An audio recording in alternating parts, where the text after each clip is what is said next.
परम पिता परमात्मा पूर्ण ब्रह्म सारी सृष्टि के रचनहार कबीर देव कबीर परमेश्वर जी की असीम रजा से आप सभी पुण्यात्माएं सत्संग सुनने के लिए उपस्थित हुए। जिन पुण्यात्माओं के जिन प्राणियों के पुण्य बहुत ज्यादा होते हैं उनको मानव शरीर प्राप्त होता है। मानव शरीर दो प्रकार से प्राप्त होता है। एक तो टर्न वाइज मिलता है। परमात्मा का विधान है कि इस जीव को भले ये कितना ही निकम्मा हो, 84 लाख प्रकार के प्राणियों के कष्टों को पूरा एक चक्कर लगाने के उपरांत इसको एक मानव शरीर परमात्मा अवश्य दिलवाते हैं। और दूसरी प्रकार का जो मानव शरीर प्राप्त होता है वो उन पुण्यात्माओं को होता है जो पहले भी मानव थे, उनके पुण्य ज्यादा थे, जिस कारण से किसी जन्म में उन्होंने शुभ साधनाएं, शास्त्र अनुकूल साधनाएं की होती हैं, शुभ संस्कार बनाए होते हैं, जिसके परिणाम स्वरूप उनको कई कई सैकड़ों भी मानव शरीर प्राप्त हो जाते हैं। लेकिन उन मानव शरीर के अंदर यदि सतगुरु नहीं मिलते तो उनको फिर से शुभ संस्कार बनाने का अवसर प्राप्त नहीं होता। और सतगुरु के अतिरिक्त अन्य किसी नकली संतों से ज्ञान प्राप्त करके साधना करते हैं, वो शास्त्र विरुद्ध साधना होने से यूजलेस होती है। उदाहरण के लिए श्रीमद् भगवत गीता अध्याय नंबर 16 के श्लोक 23 और 24 पर्याप्त हैं। और जब तक हम शास्त्र अनुकूल साधना नहीं करेंगे हमारे आध्यात्मिक शुभ संस्कार नहीं बन सकते। तो जिस कारण से भले ही सैकड़ों मनुष्य जीवन भी प्राप्त कर ले वो प्राणी जिसके पूर्व जन्म के किसी समय शुभ संस्कार ज्यादा संचित हो गए और फिर वो मनुष्य शरीर प्राप्त करता हुआ आ रहा है, उसके लिए वो कौन सा समय है? अब ये समय है जो ये प्राइम टाइम है, ये बिचली पीढ़ी प्रारंभ होगी कलयुग की। इसमें परमात्मा अपने बच्चों को अपने वचनानुसार अब सबको तत्व ज्ञान से परिचित कराएगा, सतनाम सारनाम सबको प्राप्त कराएगा। जो यहां से निकल जाएंगे सावधानी बरत कर सत साधना करके वो तो गए, सफल हुए। और जो नहीं निकल पाए और साधना कर रहे हैं किसी भी कारण से वो फाउल हो जाते हैं और पार नहीं हो पाते हैं, तो वो भी करोड़ों और काफी करोड़ों की संख्या में ऐसे हो जाते हैं। तो जो करोड़ों की संख्या में सत्साधना करते हुए और यहां रह जाएंगे, ये मंत्र ऐसे अनमोल और इतने कीमती हैं, इनकी थोड़ी ही साधना से बहुत ज्यादा आध्यात्मिक एनर्जी स्टोर हो जाती है।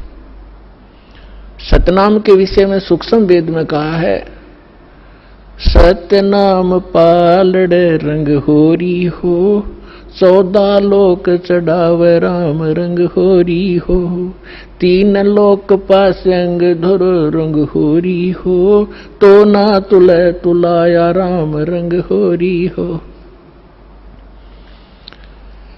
जैसे हम यहाँ के त्योहार मनाते हैं, होली मीन खुशी से हम एक दूसरे के साथ रंग उछालते हैं, तो परमात्मा कहते हैं ये होली जो आप मनाते हो ये नकली है, ये काल प्रेरित है। एक व्यक्ति का युवा पुत्र मर गया होली से 2 दिन पहले, ना वो स्वयं होली मना पा रहा है, ना उसके रिलेटिव और ना उसके मोहल्ले वाले। तो अब कहाँ गई वो होली?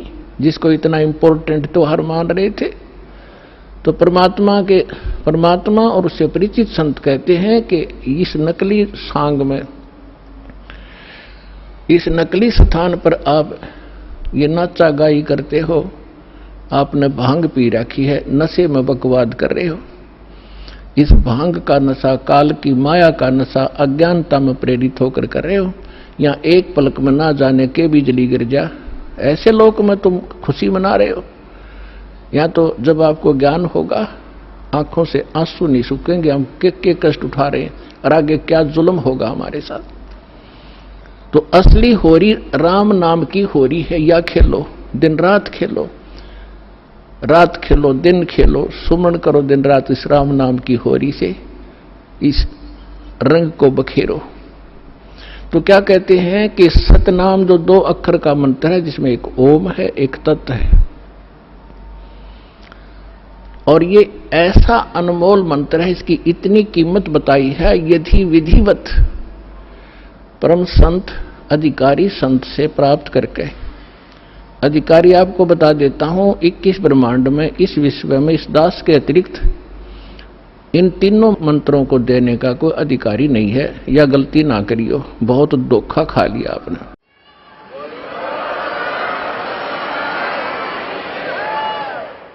और कोई निकम्मी आत्मा इस दास से मंत्र प्राप्त करके स्वयं संत बनकर ये दान कर रहा है, वो महा अपराधी है भगवान का, और धोखेबाज है, वो डुप्लीकेट बना रहा है, वो पासपोर्ट जो आगे जाके आपको बहुत धोखा देगा। उसको काल का पक्का दूत समझना, उससे आप भी बचना, और जहां तक संभव हो जिसने उनको फंसा रखा है उन भाई बहनों को भी सतर्क करना प्यार से। तो क्या बताते हैं, इस सतनाम के 2 अक्षर के मंत्र का श्वास उश्वास से नाम जपना होता है। परमात्मा कहते हैं, श्वास उश्वास में नाम जपो, व्यर्था सांस मत खो, ना जाने इसी श्वास को आवन हो कि न हो। फिर क्या बताते हैं कि ये इतना एक श्वास का एक सतनाम एक भी आपने सुमन कर लिया विधिवत अधिकारी संत से, और बिल्कुल सावधानी से, यानी सिमरन जब करते हो सतनाम का, बाहर जो मंत्र छोड़ते हो उसके ऊपर उसकी अंदर से जो उच्चारण होता है, श्वास के द्वारा महसूस होता है मैं क्या बोल रहा हूं, और बाहर श्वास छोड़ते समय कौन से मंत्र का उच्चारण होता है, उसको अजप्पा जाप कहते हैं। बाहर छोड़ते हैं, उस मंत्र के उच्चारण पर आपकी सुरत और नृत लगी रहे, मन लगा रहे। अंदर जौन सा लेते हैं, जो 2 अक्षर में से एक अंदर लेते हैं, उसके ऊपर भी आपका ध्यान रहे। वैसे मतलब नहीं कि हाथ में माला फिरती रहे, सांस चलता रहे और सुमन होता रहे, ये नहीं चलेगा। सुरत नृत और पवन, सुरत नृत मन पवन, ये चारों पदार्थ एकत्रित करने होते हैं। जब श्वास, पवन माने श्वास से सुमन करते हैं, तो उसके ऊपर हमारा सुरत और नृत और मन और श्वास चल ही रहा है, ये पवन, इन चारों को एकत्रित रखना है। तो ऐसे एक सिमरन आपका पूरा हो गया। जल्दी नहीं करे इसमें, ये सहज मार्ग है। कई जल्दी के मारे मन फटाफट खींच दे मीटर सुमरन का, प्यार से करे चाहे थोड़े कर ले, उसकी कीमत होगी। और सिमरन करे ध्यान से, बगैर सुरत नृत लगाए कोई सिमरन हो रहा है, वो काम असफल नहीं होगा। तो ऐसे किया हुआ सतनाम का एक सिमरन की कितनी कीमत बताई है पुण्यात्माओं। जिस व्यक्ति ने कभी लाल सुना ना हो, हीरा देखा भी नहीं हो, उसकी कीमत का पता ना हो, सुना भी ना हो, और उसको कोई एक पत्थर दिखावे कि ये एक चमकीला पत्थर जो आपको नजर आ रहा है, ये करोड़ रुपए का है। अब सामने वाले ने कभी ये देखा नहीं, कभी उसका व्यवहार उससे पड़ा नहीं, तो वो मानने या ना मानने पर उसकी कीमत ज्यों की त्यों है। इसी प्रकार इस सिमरन की जो दास आपको दे रहा है, ये हीरे हैं। मोती मुक्ता दरसत नाही, ये जग है सब अंदरे, दिखत के तो नैन चश्म इनका फेरा मोतिया बंदरे। चारों युग में मेरे संत पुकारे और कूक कहा हम हेल रे, हीरे माणिक मोती बरसे ये जग चुगता ढेल रे। परमात्मा ने कहा कि मैं चारों युगों में आया हूं। सतयुग में सतसुकृत नाम था मेरा, और त्रेता में मुनिंदर, द्वापर में करुणा में, और इस कलयुग में कबीर नाम से मैं आया हूं। तो चारों युगों में मैं आया हूं। और परमात्मा का विधान वेदों से आपको बहुत बार बताया है कि वो परमात्मा कैसी लीला करता है। ऊपर रहता है सतलोक में, सह शरीर मनुष्य सदृश्य है, वहां राजा के समान एक सिंहासन पर विराजमान है। वहां से गति करके आते हैं या अच्छी आत्माओं को मिलते हैं, उनको अपने से परिचित कराते हैं सचखंड सतलोक ले जाके, फिर उनको वापस छोड़ते हैं। फिर वो परमात्मा से परिचित महापुरुष परमात्मा के उस यथार्थ ज्ञान को संसार के अंदर फैलाते हैं, और परमात्मा स्वयं भी वही काम करने के लिए आते हैं। एक कवियों की तरह लोकोक्तियों के माध्यम से अपने ज्ञान को प्रचार करते हैं। तो क्या बता रहे हैं? चारों युग में संत पुकारे कूक कहा हम हेल रे, हीरे माणिक मोती बरसे ये जग चुगता ढेल रे।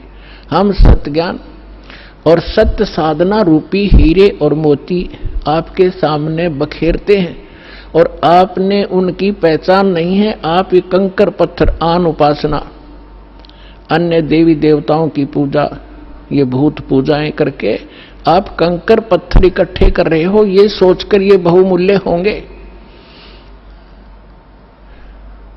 तो यहां परमात्मा कहते हैं हीरे मोती माणिक बरसे ये जग चुगता ढेल रे। तो ये जो श्वास का सिमरण है ये लाल है आपका, और ये जितने भी एकत्रित करोगे इनकी उतनी ही कीमत होगी, जो अभी दास बताने जा रहा है। क्या बताते हैं कि एक सिमरण आपने कर लिया श्वास का, एक सतनाम के 2 अक्षर का, एक मंत्र बाहर छोड़ा, दूसरा अंदर लेते हैं, ये एक कंप्लीट मंत्र बन गया। देख कितना आसान सी बात, चलते कर लो, बैठ के कर लो, लेट के कर लो, सफर में बस में कर लो, रेलगाड़ी में कर लो, इतना सिंपल वे।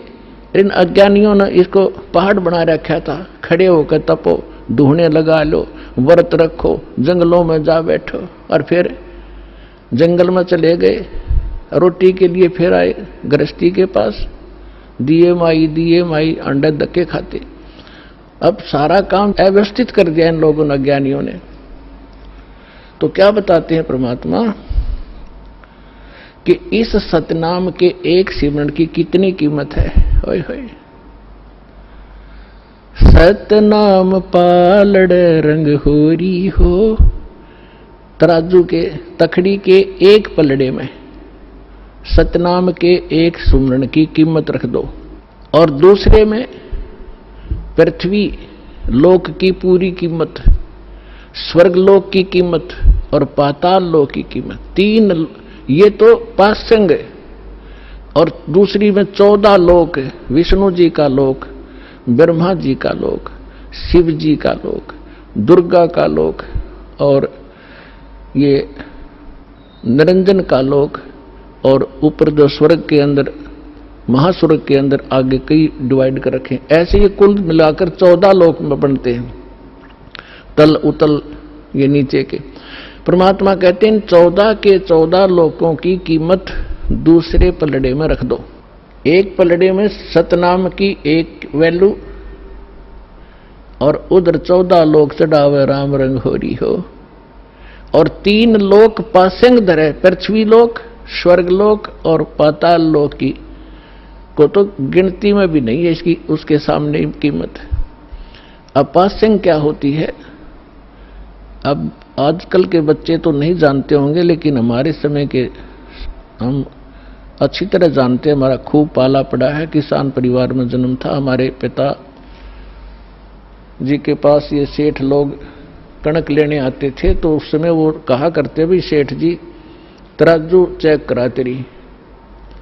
वो चेक कराता था, उसमें कुछ एरर होती तो उसको ठीक करने के लिए उसी जैसे गेहूं तोल रहे हैं, गेहूं से थोड़े से कनक लिया और उस दूसरे पलड़े में डाल दी जाती है। वो पासिंग ठीक करने के लिए, पासिंग माने एरर, उसके लिए वो कणक रख दी जाती है, उधर ही बट्टे रख दिए जाते हैं, दूसरी साइड पलड़े से फिर कणक तोली जाती है।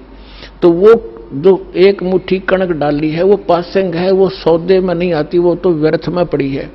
वो चाहे ग्राहक की तरफ जाओ और चाहे धनी की तरफ रह जाओ, उसकी कोई ध्यान नहीं करता, वो पासिंग है, यानी इतनी कम वैल्यू है। तो आप कितनी पुण्यात्मा हो और कितना सिमरन आप करते हो और आप कितने धनी होते जा रहे हो अध्यात्म के। कबीर साहब कहते हैं, कबीरा सब जग निर्धना, धनवंता ना कोई, धनवंता सो जानियो जिस पर राम नाम धन हो।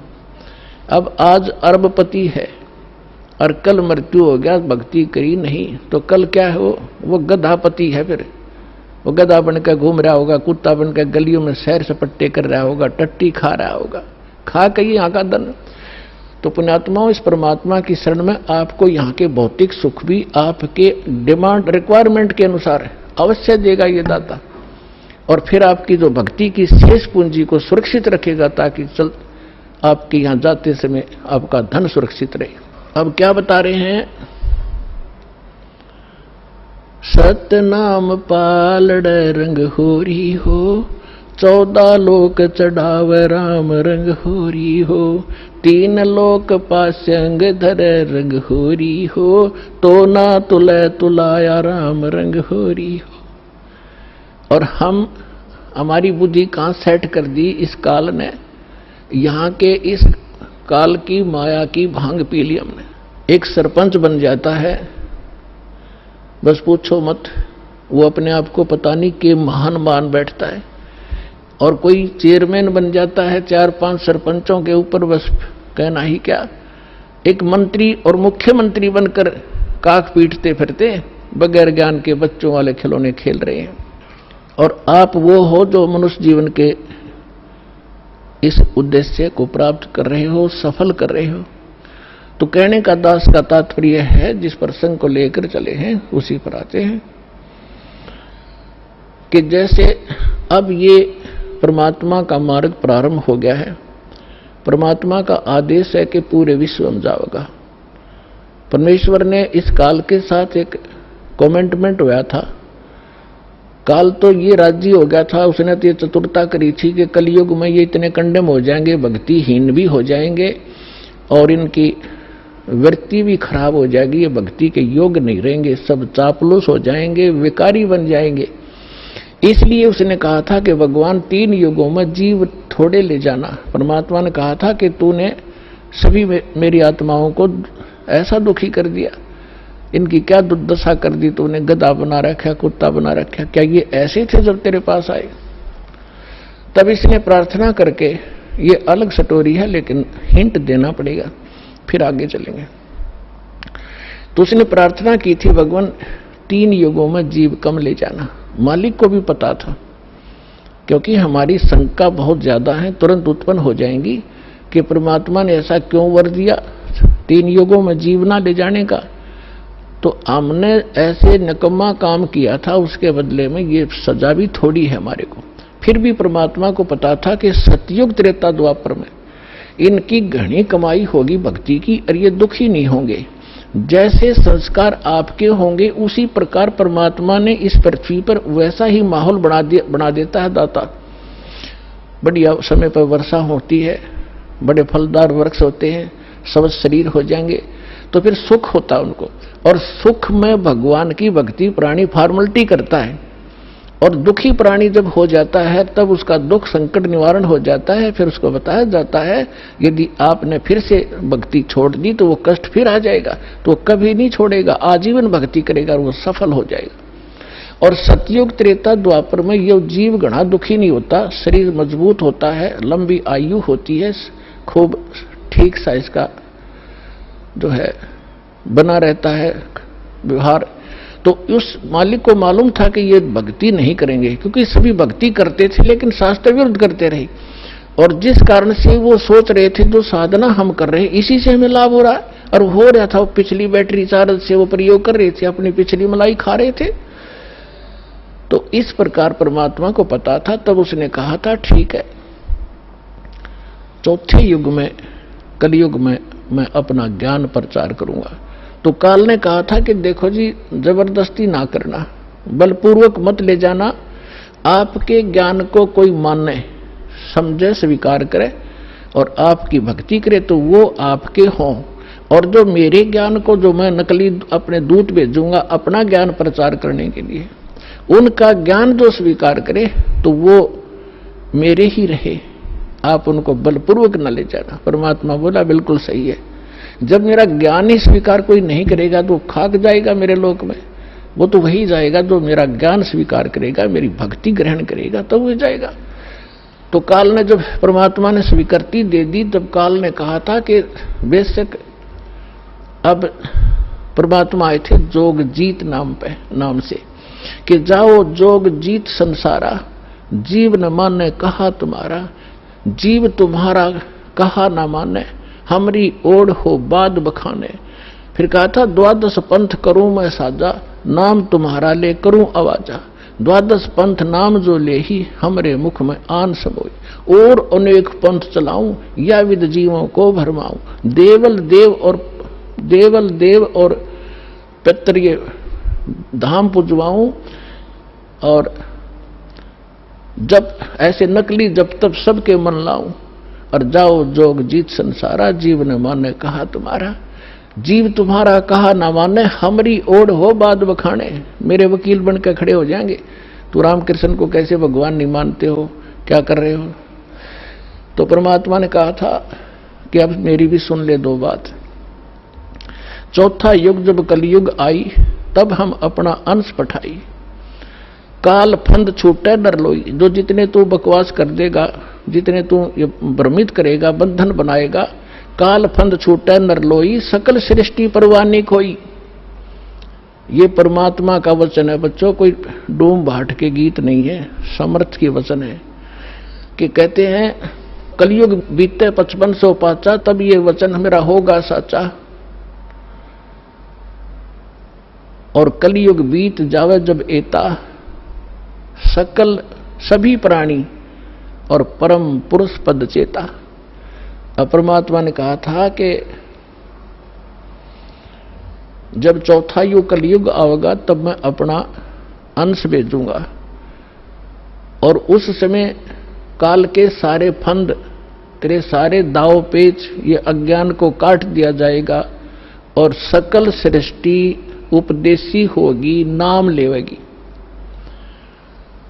और फिर कहा था कि जब कलयुग 5505 बीत जाएगा तब मेरा ये वचन सत्य होगा, और उस समय पूरा विश्व उस परमात्मा के उस परम पद का जानकार होगा, उसको पता चले। अभी तो हम स्वर्ग और नरक, स्वर्ग और नरक, कोई व्यक्ति मर गया, नो के स्वर्गवासी हो गया, चाहे जाता हो नरक में, हमने एक कोड वर्ड बना रखा था।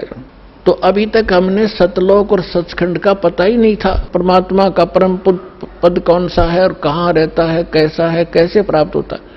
और ये नकली पंथ चले थे काल के, राधा स्वामी पंथ और कबीर पंथ, जो 12 पंथ हैं कबीर जी के नाम से चला रखे, सारे नकली और काल के प्रेरित हैं।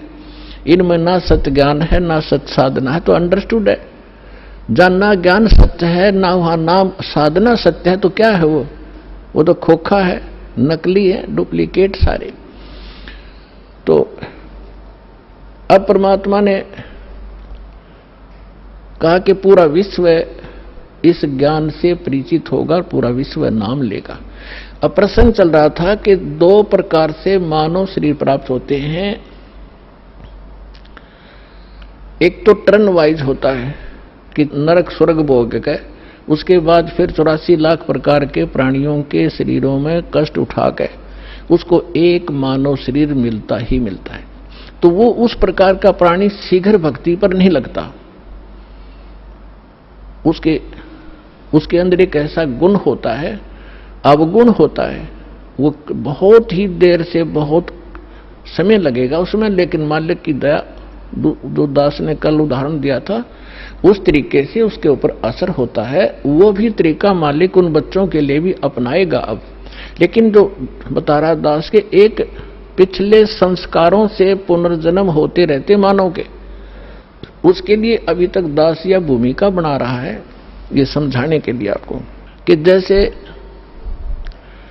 आप जी को प्रथम मंत्र दिया जाता है। पहले परमात्मा ने इस प्रथम मंत्र में केवल ये बीच वाले 5 नाम ही दिए जाते थे, और ये काल के पंथ जो राधा स्वामी पंथ और इससे निकले हुई जितनी शाखाएं हैं, ये 5 नाम देते हैं। और वो कौन से नाम? पांचों काल के, यूजलेस, ओंकार, निरंकार, ज्योत निरंजन, सो हमर सतनाम। सतनाम कोई जाप है? ओंकार निरंकार ये कोई जाप है?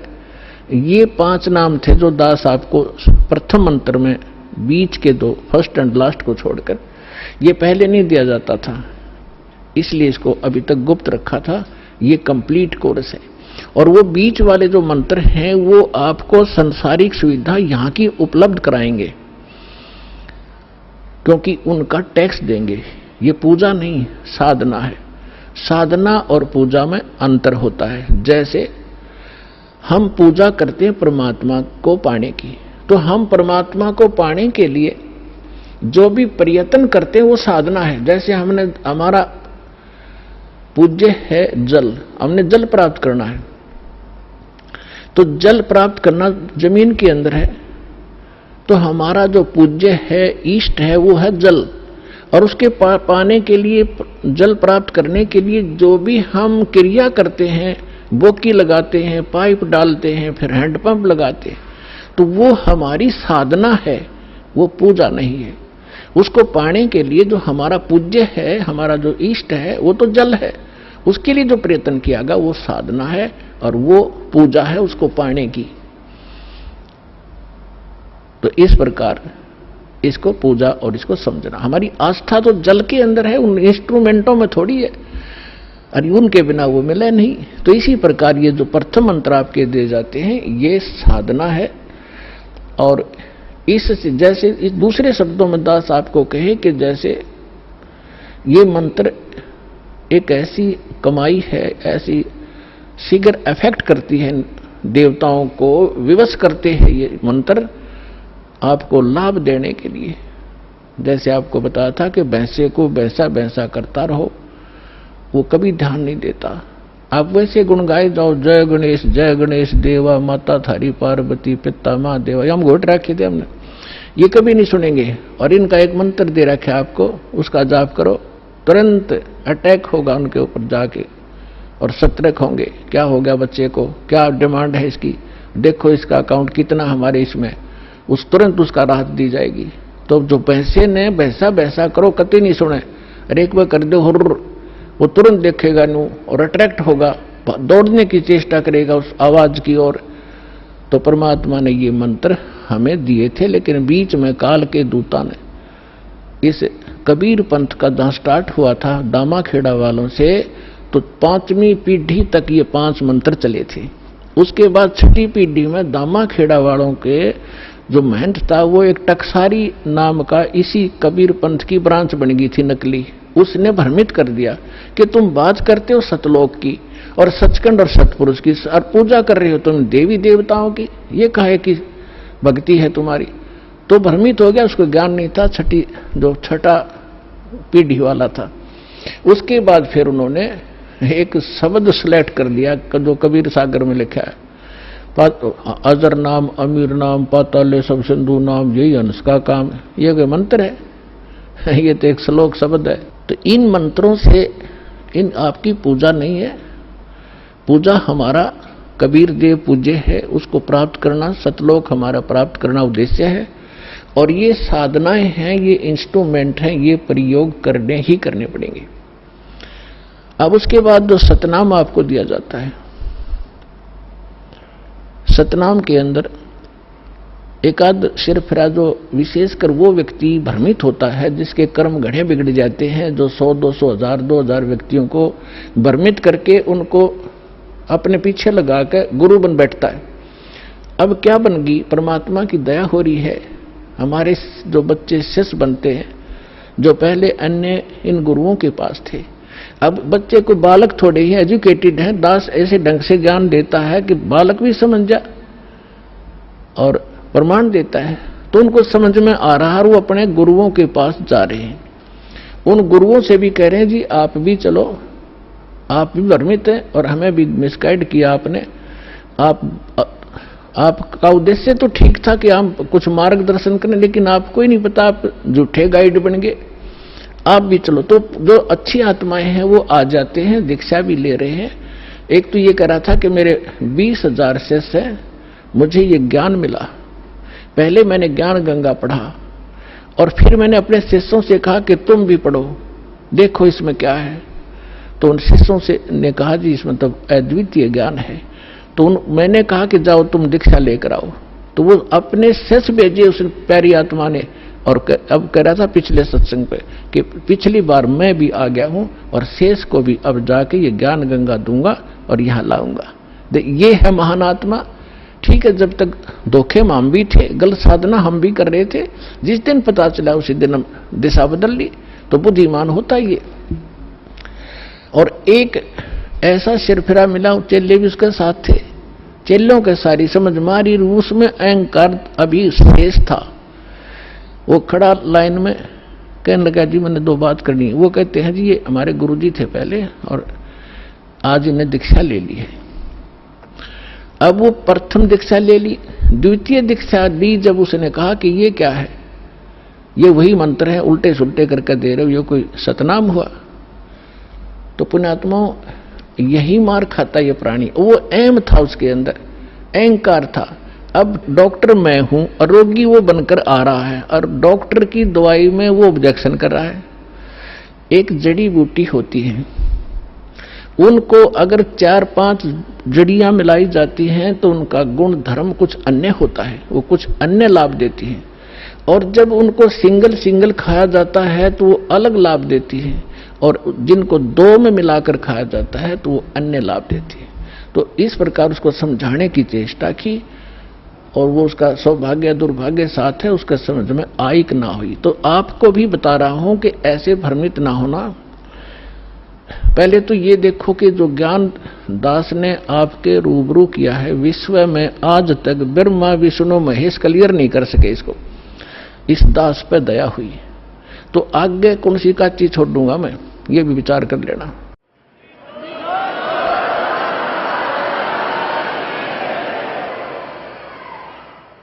और फिर ये साथ साथ एक पॉइंट को क्लियर करने के लिए 6 उदाहरण देता हूं, ऐसे मजबूत जो हलाए नहीं हिल सकते। यही मंत्र किस किस ने जाप किया? आदरणीय धर्मदास साहिब जी ने यही 2 मंत्र का अक्षर का नाम यही जाप किया, आपके रूबरू कर रखा है। नानक साहिब जी परमात्मा से सीधे मिले, परमात्मा उनको बेई नदी पर जिंदा महात्मा के रूप में सचखंड लेकर गए और फिर उनको वापस छोड़ा। तीसरे दिन अदृश्य रखा और फिर उन्होंने कौन सा नाप जाप किया? उनकी समुद्र की साखी परमात्मा जो बाला वाली जो साखियां हैं, जन्म साखी, उसके अंदर एक समुद्र की साखी है। उसमें एक कथा है कि एक समय बाला और मर्दाना नानक साहिब के साथ रहा करते थे अधिकतर। उन्होंने एक दिन प्रार्थना की, गुरुदेव हम श्रीलंका जाना चाहते हैं, देखना चाहते हैं, दया करो। उन्होंने कहा आंखें बंद करो।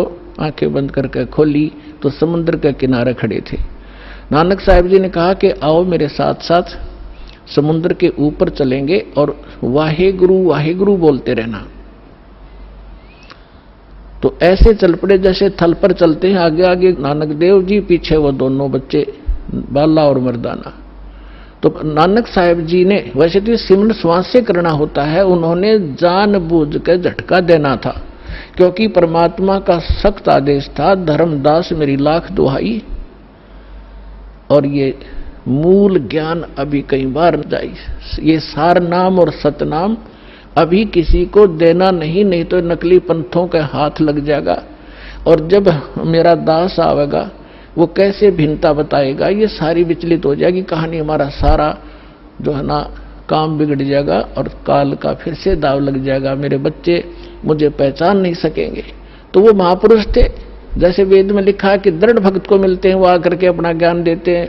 तो दृढ़ भक्त थे नानक साहब जैसे, उन्होंने कभी किसी सिख को ये नाम नहीं दिया सतनाम, बल्कि सख्त एक ऐसा झटका दे दिया कि सब घबरा गए कि इस मंत्र को छूना नहीं है।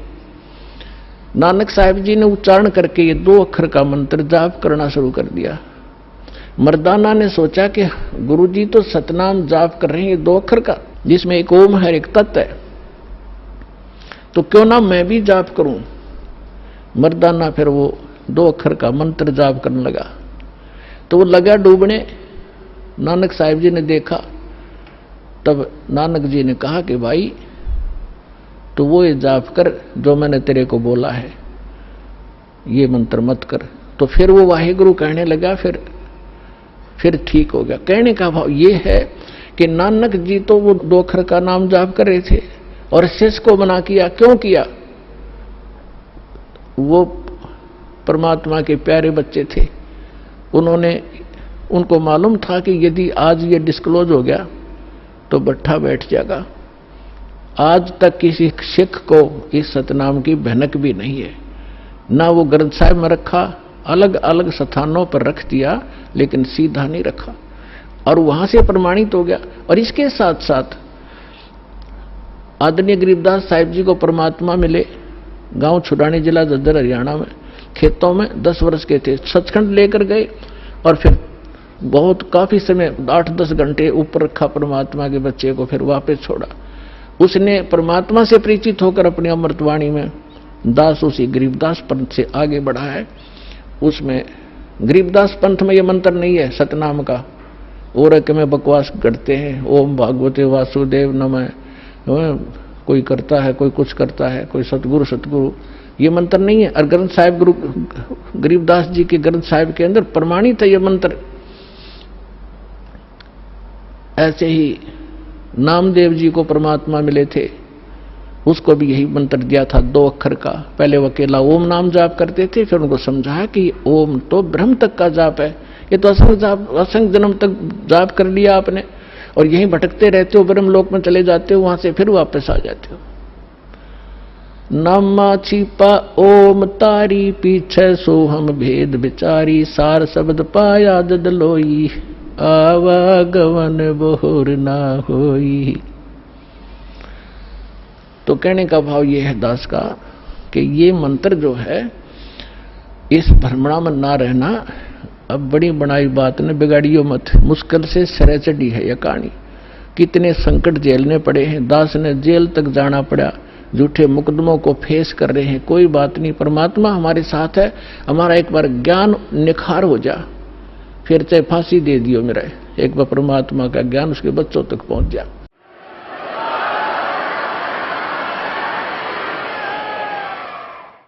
तो पुण्यात्माओं, परमार्थ के लिए संत आते हैं, और जो परमार्थ नहीं कर सकता वो खाक संत है। और संत किसे कहते हैं?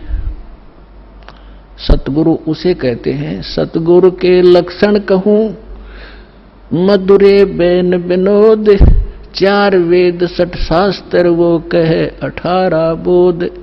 सतगुरु होगा जो इन सदग्रंथों से ज्ञान दे और प्रमाणित ज्ञान हो। अब जो प्रसंग चल रहा है कि जैसे अब आप जी नियमित रहे, अब आपको कुछ दिन समस्या रहेगी, क्योंकि अभी हमारे इस ज्ञान का प्रकाश कम हुआ है। घर घर के अंदर विरोध है, गांव गांव में विरोध है, समाज के अंदर विरोध है, क्योंकि इस जगत और भगत के क्रियाओं में और विचारों में सदा से भिन्नता रही है। और इसीलिए कहा है कि जगत और भगत का आपस में विरोध रहा ही है, और ये रहेगा भी। जब तक जगत को आप जैसा ज्ञान नहीं होगा तो वो विरोध करेंगे ही करेंगे, स्वाभाविक है, उनको अच्छा सा नहीं लगता। जैसे यहाँ पहली बार कोई व्यक्ति आता है और दूसरा आके प्रणाम करता है, वो खड़ा खड़ा देखता रहता है, ये क्या कर रहे हैं यहाँ पर, उसको अच्छा सा नहीं लगता, क्योंकि वो तो अहंकार में कोई छोटी मोटी पोस्ट हो तो उसने तो भारी बात हो जाती है, कैसे लंबा लेटूं। ये होता उनमें जो भक्तिहीन होते पिछले जन्म के, और पिछले जन्म के भक्ति युक्त प्राणी होते हैं, चाहे कितना बड़ा अधिकारी हो तुरंत समर्पित हो जाता है। वो पिछले संस्कार उसको अपने आप झुका देते हैं। उदाहरण के लिए जैसे सरसों आपने देखा होगा, सरसों जब तक उसकी फलियों में दाने नहीं होते, यानी उसकी कीमती नहीं होती, तब तक वो ऐसे खड़ी रहती है। और जो जो वो पकती चली जाती हैं और वो उनमें वो कीमती बनती जाती है, उनकी वैल्यू बनती है, वो झुकना शुरू कर देती है और इतनी झुक जाती है कि जमीन को छूने की चेष्टा करती है, क्योंकि ईव उनकी कीमत बन गई, वो कीमती हो गए, उनके अंदर वो शक्ति आ गई, वो कीमत बन गई। और जब तक वो यूजलेस थी, वो न्यों खड़ी थी आकड़ी ऊपर ने। तो इसी प्रकार जो पूर्व जन्म के भक्ति युक्त होते हैं, उनका स्वभाव होता झुकने का, वो खड़े रह ही नहीं सकते। उनके अंदर पिछली भक्ति इतनी जबरदस्त होती है। और जो भक्तिहीन होते हैं वो आकड़े रहा आकड़नोक, लेकिन उनमें भी भक्ति बन जाएगी। सत्संग सुनेंगे, भगवान की अमृत वाणी सुनने मात्र से संस्कार शुरू हो जाते हैं। चाहे वो घर पर सुन रहा है मालिक दास के वचन, किसी टीवी पे, या अपने किसी इस सिम के अंदर या इस चिप के अंदर से जो सत्संग सुनते हैं, वो भी संस्कार भरने शुरू हो जाते हैं, उसमें वजन बनना शुरू हो जाता है। फिर धीरे धीरे यहाँ भी आता है, फिर सत्संग सुनता है, यहाँ जो है प्रणाम करता है, फिर उसके अंदर वो भक्ति संग्रहित होकर अपने आप झुकना उसका स्वभाव बन जाएगा। फिर उसको बुरा लगेगा तो झुका नहीं का, प्रणाम नहीं करेगा तो उस पर कह नहीं जा। तो जो प्रसंग चल रहा है कि अब ये बिचली पीठी चल रही है, और इसमें क्योंकि सत्संग एक सामूहिक तौर से सब विचार व्यक्त किए जाते हैं, ये एक सामूहिक लेक्चर है जिसमें प्रथम कक्षा के बच्चे भी होते हैं जो पहली बार आए हैं, कुछ ऐसे भी होते हैं जो वैसे ही सत्संग श्रवण करने के लिए भी आए हैं, कुछ ने आज ही उपदेश लिया है, कुछ 2 वर्ष के हो गए, कोई 4 बार आए हैं, कोई पुराने भक्त हैं। तो सभी के अनुकूल इस सत्संग के माध्यम से संदेश दिया जाता है, और उनको जिसको जहां कोई त्रुटि होती है ये वचन वही काम करते हैं। जैसे आपको कोई बीमारी रोग है, इंजेक्शन कुल्ले पर लगाएंगे, वो उसी दर्द पर जाकर काम करेगा जो रोग होगा। इसी प्रकार कोई रोग की टेबलेट है मुख से खाई जाती है, वो अपने आप वहां काम करेगी जहां वो रोग है। तो इसी प्रकार ये सत्संग सामूहिक तौर से सबके ऊपर बिखेरा जाता है, और जिस सत्र का जो भक्त होता है उसको उसी सत्र का ज्ञान उसके लिए अनिवार्य होता है, और उसमें उससे फिर वो प्रेरित होता है, फिर संभल जाता है, कोई त्रुटि भी उससे हो जाती है। तो इसलिए इस सामूहिक तौर से सभी फाउल पॉइंट भी बताए जाते हैं कि यहाँ आप मार खाते रहे हो और ये समस्या आ जाती है। तो दास जो कह रहा था कि अभी आपको कुछ परेशानियां आएंगी, और आ भी रही हैं, और फिर भी आप संघर्ष कर रहे हो समाज के साथ, क्योंकि आपको ज्ञान सही प्राप्त हो गया और आपको सुख भी मिल रहा है, और समाज अभी इस ज्ञान से अपरिचित है। तो अभी कुछ दिन और थोड़ी सी समस्या आपको रहेगी, फिर जब पूरे विश्व में ये ज्ञान फैल जाएगा, सब आपके साथी हो जाएंगे। आप जो भी वचन कहोगे, जैसे हमने रामायण और महाभारत सुनते सुनते कान पक गए, हजारों वर्षों से सब ने सुन ली, सब ने मान ली, सारी सही बिल्कुल राम कृष्ण समर्थ भगवान। अब कोई भी कितना खड़ा होकर कोई कहा करता कृष्ण जी ने न्यू कर दिया, सारे नाड़े लाया करते, हाँ जी बस ये समर्थ शक्ति है, सर्वशक्तिमान है, हाँ जी। अब कहते हैं झूठ को 100 बार सुन ले वह सत्य लगने लग जाती है, और हमने सुन रखी थी लाखों बार, तो वो एक रस हो गया था, कोई ऑब्जेक्शन नहीं रहा। अब ये सच्चाई भी ऐसे ही दास बार बार रह कर सुनाओगा, तो ये सच्चाई भी आपको एक दिन सबने स्वीकार करनी पड़ेगी, और सभी ऐसे ही गर्दन हिलाया करेंगे, बिल्कुल सही, यही है ज्ञान और ज्ञान ही नहीं, और यही कबीर है भगवान और भगवान ही नहीं, इस ज्ञान से ही होगा। तो इस प्रकार अभी आपको प्रॉब्लम रहेगी और संघर्ष करो, ये तो आजादी की सी लड़ाई समझ लेना। लेकिन हमारी लड़ाई हथियारों की नहीं, ज्ञान के शस्त्र से हमने लड़ना है। कबीर साहब का ज्ञान ऐसा है, कहते हैं और ज्ञान सब ज्ञानड़ी, कबीर ज्ञान सो ज्ञान, और जैसे घोड़ा तोब का करता चला मैदान।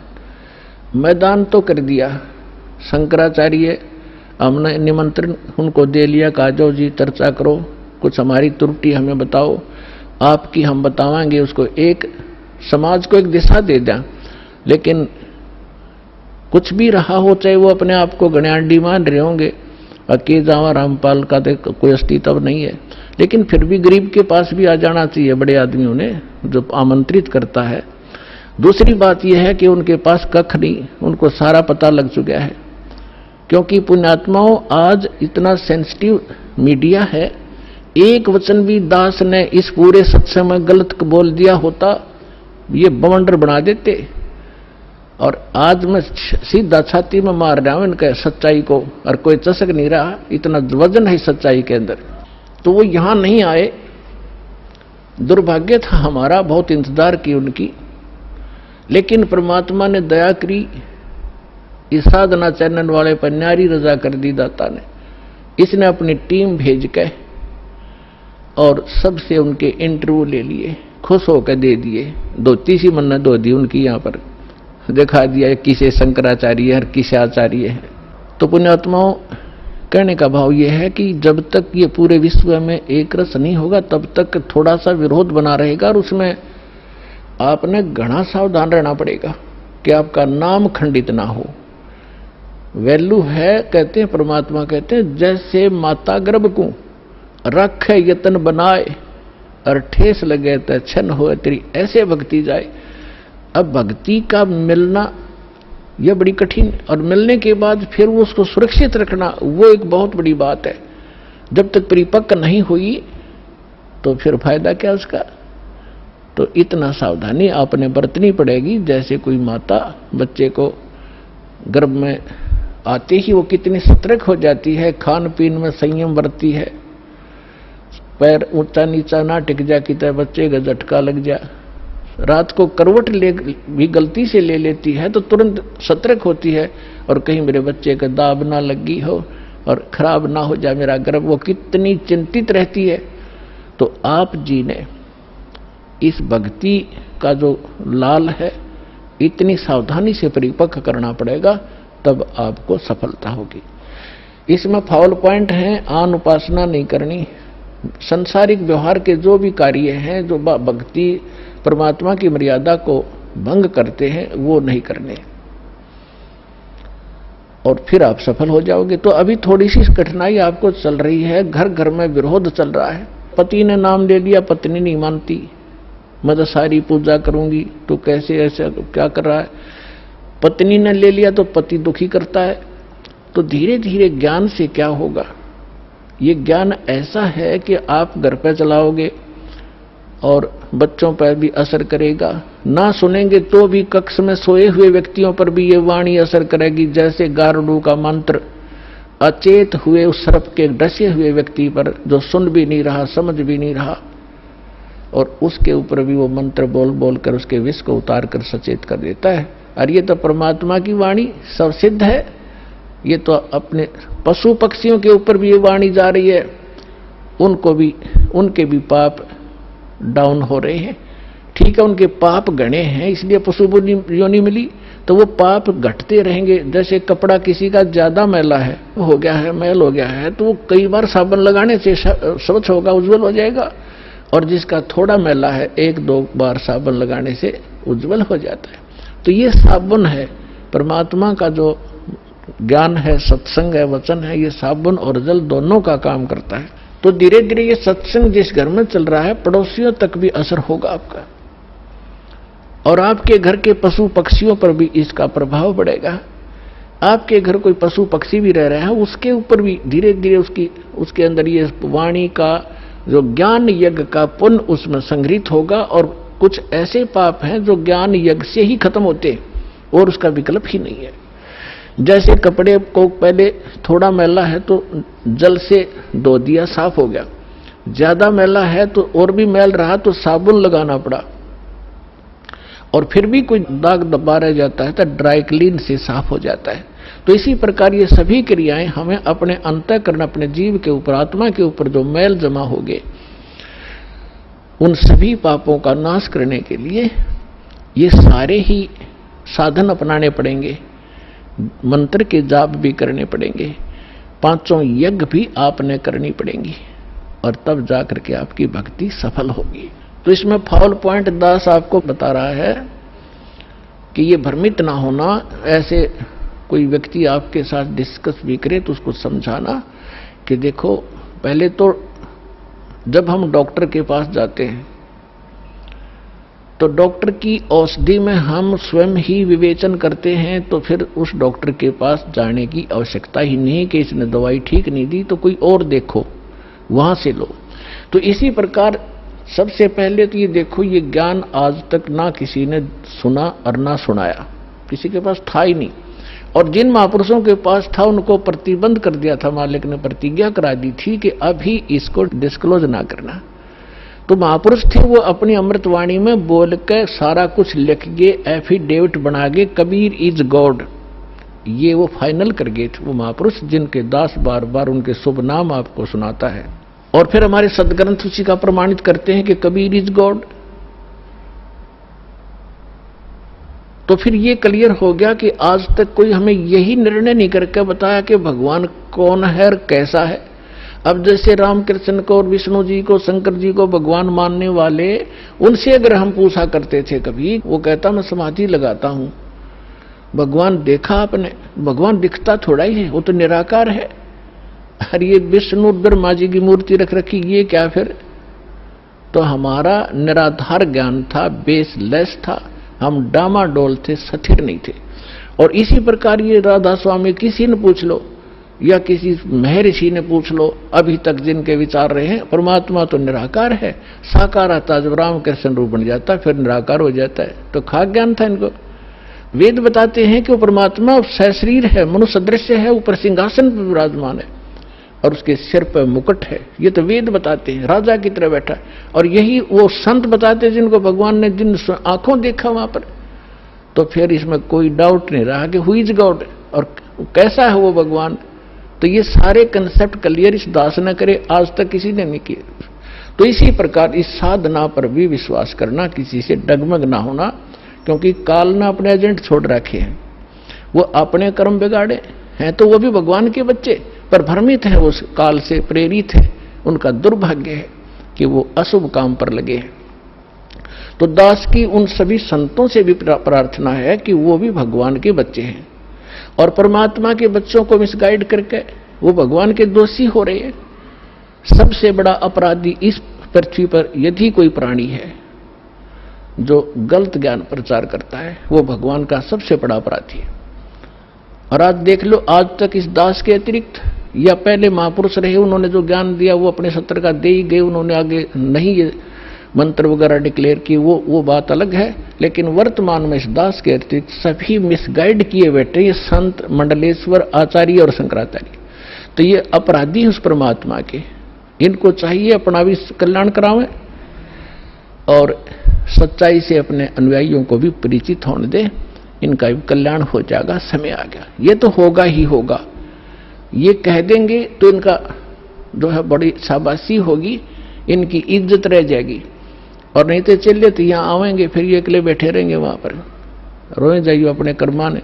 आज कौन ऐसा मूर्ख है जो अपने जीवन को नाश करेगा जब पता लग जाए? तो फिर दूसरी समस्या ये आती है कि गुरु नहीं बदलना चाहिए। कोई बात हुई या एक डॉक्टर से इलाज नहीं होता तो 100 बदलने चाहिए अपनी जान बचाने के लिए। और कबीर साहब कहते हैं, जब लग गुरु मिले नहीं साचा, तब लग गुरु करो 10 पांचा। और झूठे गुरु के पक्ष को तज ना लावे वार, और द्वार ना पावे शब्द का वो भटके वार का वार। और इतना शीघ्र बदल देना चाहिए गुरु को। कबीर साहब कहते हैं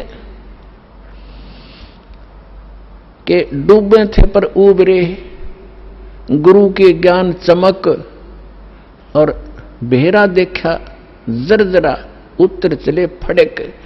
पहले बेड़े होया करते थे, फ्लोटिंग लकड़ियों का एक बेड़ा बना लिया। अभी तो नौका तो बहुत बाद में चली है। पहले बेड़ा होया करता था, उसके ऊपर बैठकर दरिया को पार करके अपना कोई काम करने जाते थे, उन बेड़े के ऊपर बैठ के जाया करते।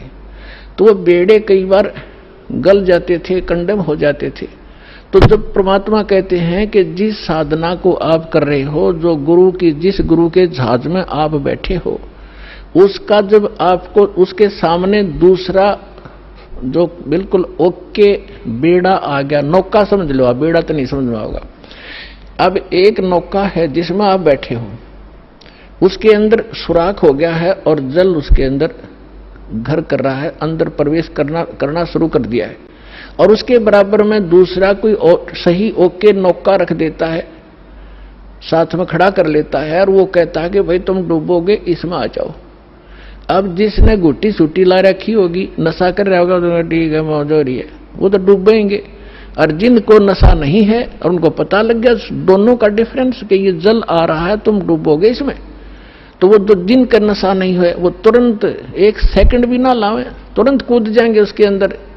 तो यहां परमात्मा कहते हैं डूबे थे पर उबरे, गुरु के ज्ञान चमक और बेड़ा देखा जर्जरा, यानी टूटा फूटा डूबोण वाला, उत्तर चले फड़क फड़क, जैसे पशु कई बार आवाज सुनकर हॉर्न की फड़क को भाग जाता काफी दूर, बहुत स्पीड से भागता एकदम, तो कहते हैं ऐसे कूद गए दूसरे में।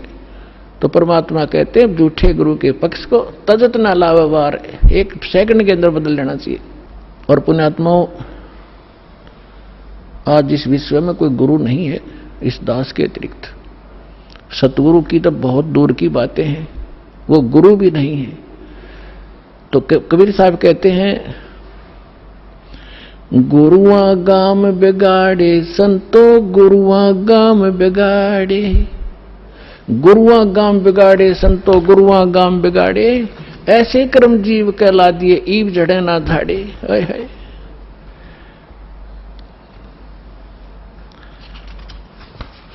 अब परमात्मा रह रहकर अपने उस ज्ञान के माध्यम से हमें बताना चाहते हैं कि गुरुआ गाम बिगाड़े संतो, इन गुरुआ गाम बिगाड़े, इन नकली गुरुओं ने जगह जगह गुरु बने बैठे, और ऐसे कर्म जीव कहला दिए, बहुत झड़े ना झाड़े। अब कोई जो भी पूजा उन्हें चपका दी, उनका ये कर लो, श्राद्ध निकाल लो, फलाना कर लो, अब वो उनको छोड़ना नहीं चाहते, जबकि सारे शास्त्र विरुद्ध साधनाएं हैं। अब क्या बताते हैं, पाहन को परमेश्वर कहते, या निंदा बड़ी भारी, या को मोह को समझ पड़ी है पूजा दी अगारी, जो हड़का जल भर कहलाए, चरणामृत ठहराए, हर जड़ के चरण धो के दीने, फिर चेतन को फिर पाए।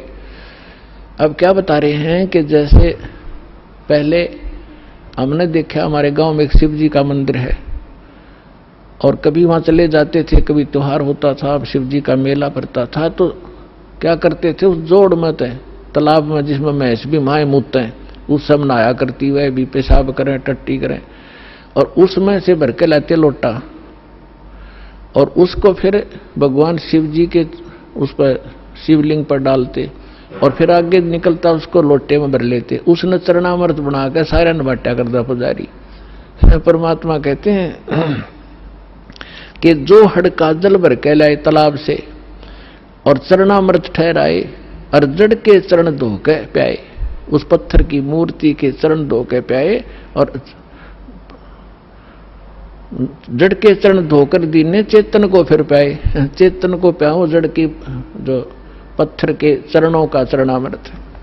फिर कहते हैं, कौवा मच्छा और मीन जल पिया, और बिष्टा की नामाई, गुरुआ कह तो गारा लग गया, जुग जुग छूटे नहीं। भरम विभूषण शब्द हमारा, कोई गावे कोई रोवे, और पांडे को तो परख नहीं, ये किचड़ी मुंह में धोवे। कहते हमारा जो ज्ञान है ये सब भ्रम का निवारण करने वाला है, इसको सुनो। और पांडे जो यानी जो आपके गुरुजी आपको दीक्षा साधना बता रहे हैं, ये तो ऐसा है जैसे कीचड़ से कपड़ा धो रहे हो तुम, दूनी गारा लगेगी, वो साफ नहीं हो सकता जो साधना आप करें। भैरो भूत मसाणी पूजें और दुर्गा देवी ध्यावें, उत्ती के तो तब ही बाजें जो बकरे आण कटावें।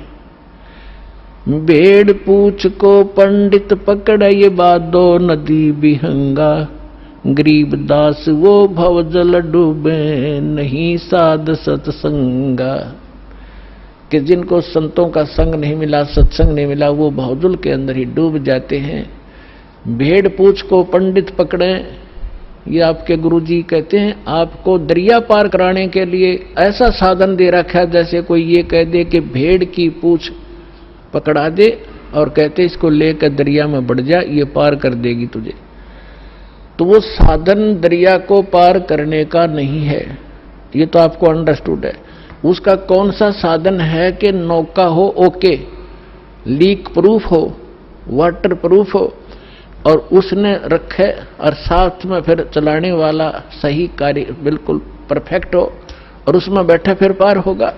भेड़ पूछ के पकड़ने से दरिया पार नहीं हो सकती। इसी प्रकार जो साधनाएं आज तक आप कर रहे थे वो ऐसी साधना थी, मोक्ष कराने के लिए जैसा आप उद्देश्य ले रहे थे ऐसी थी जैसे भेड़ की पूछ पकड़कर दरिया पार करते, और वो भी भादों वाली दरिया। भादों के अंदर सबसे ज्यादा वर्षा हुआ करती थी और सभी दरियाएं ओवरफ्लो होकर किनारों को चाटती हुई चला करती हैं, और ऐसे भयंकर समय में और ये साधन दे रखा आपको।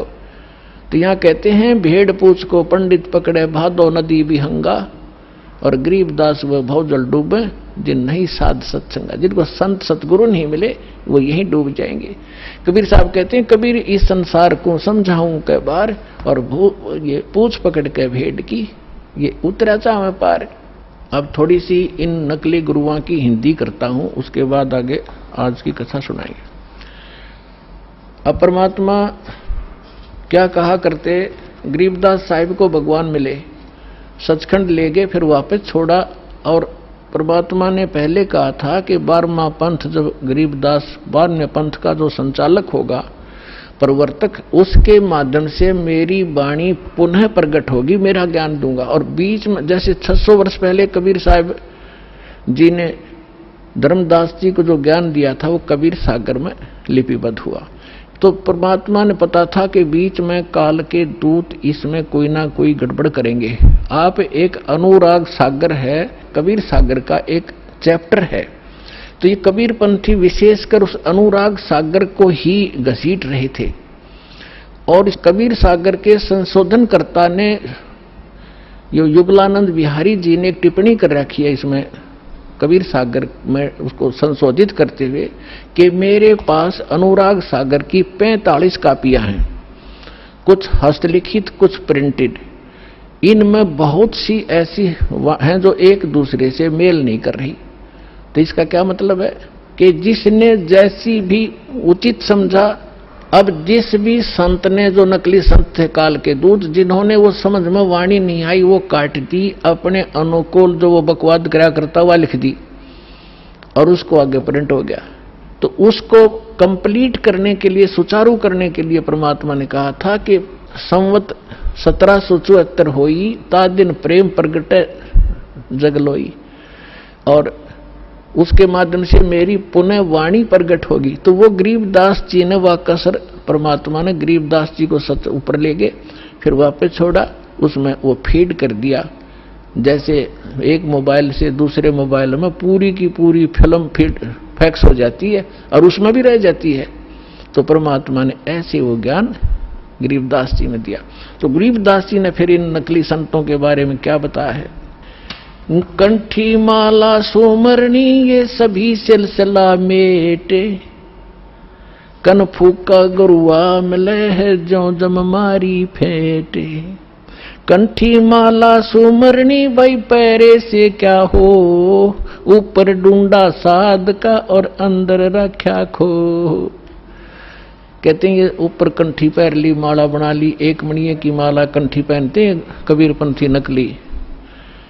एक तुलसी की लकड़ी का एक मनिया बनाकर एक जनेऊ से में बांध देते हैं, और यहाँ जो भगत आते हैं उनको हम कहते हैं कि ये कंठी माला नहीं चलेगी, इसने उतार दो। तो वो दृढ़ हो जाते हैं, कि इसने नहीं उतारें, ये तो हमारा जन्म सिद्ध अधिकार है।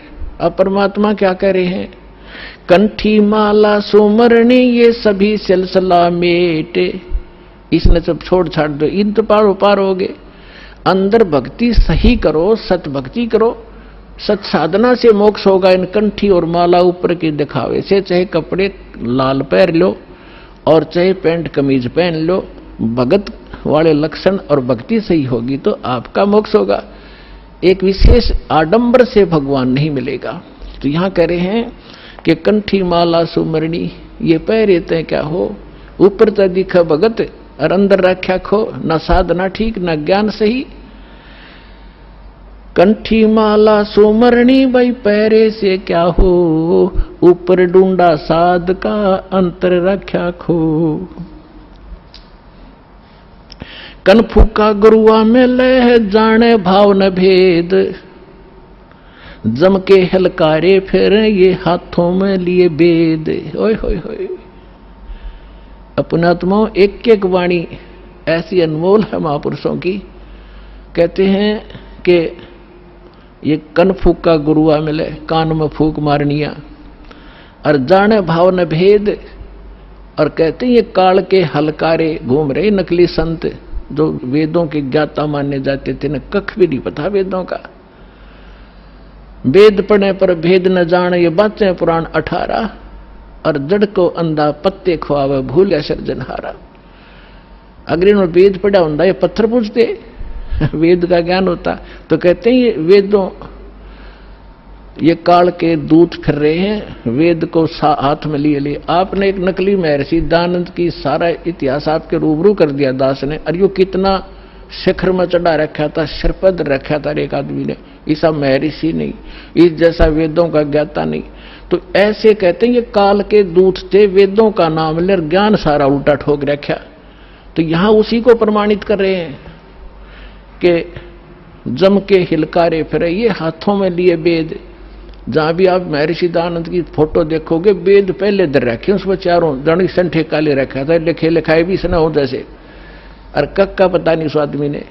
तो पुण्यात्माओं आज तक ये में बिजली गिर रही थी। हम इनको महर्षि मानने से, ये थे कौन बालका जैसे ज्ञान के भी। इनका सत्यार प्रकाश आपके दास ने आपके रूबरू किया, जिसको हम सर्वधार्य मान्या करते, और उसमें इतना डंगा बकवाद भर रखी जो एक आम आदमी भी ना लिखे ऐसी बात, तो मूर्ख भी जो उसने लिख रखी। कहते सूर्य पे ऐसे व्यक्ति रहते हैं जैसे यहाँ पर हैं, सारे बाग बगीचे हैं, सारे पदार्थ हैं। बता, वो एक इंसान भी था और मैं ऋषि की पदवी पाएगी। कहते हैं झूठे गुरु बहुत हैं ये अनगन कोट अनंत, सार नाम का भेद बतावे सो सतवादी संत।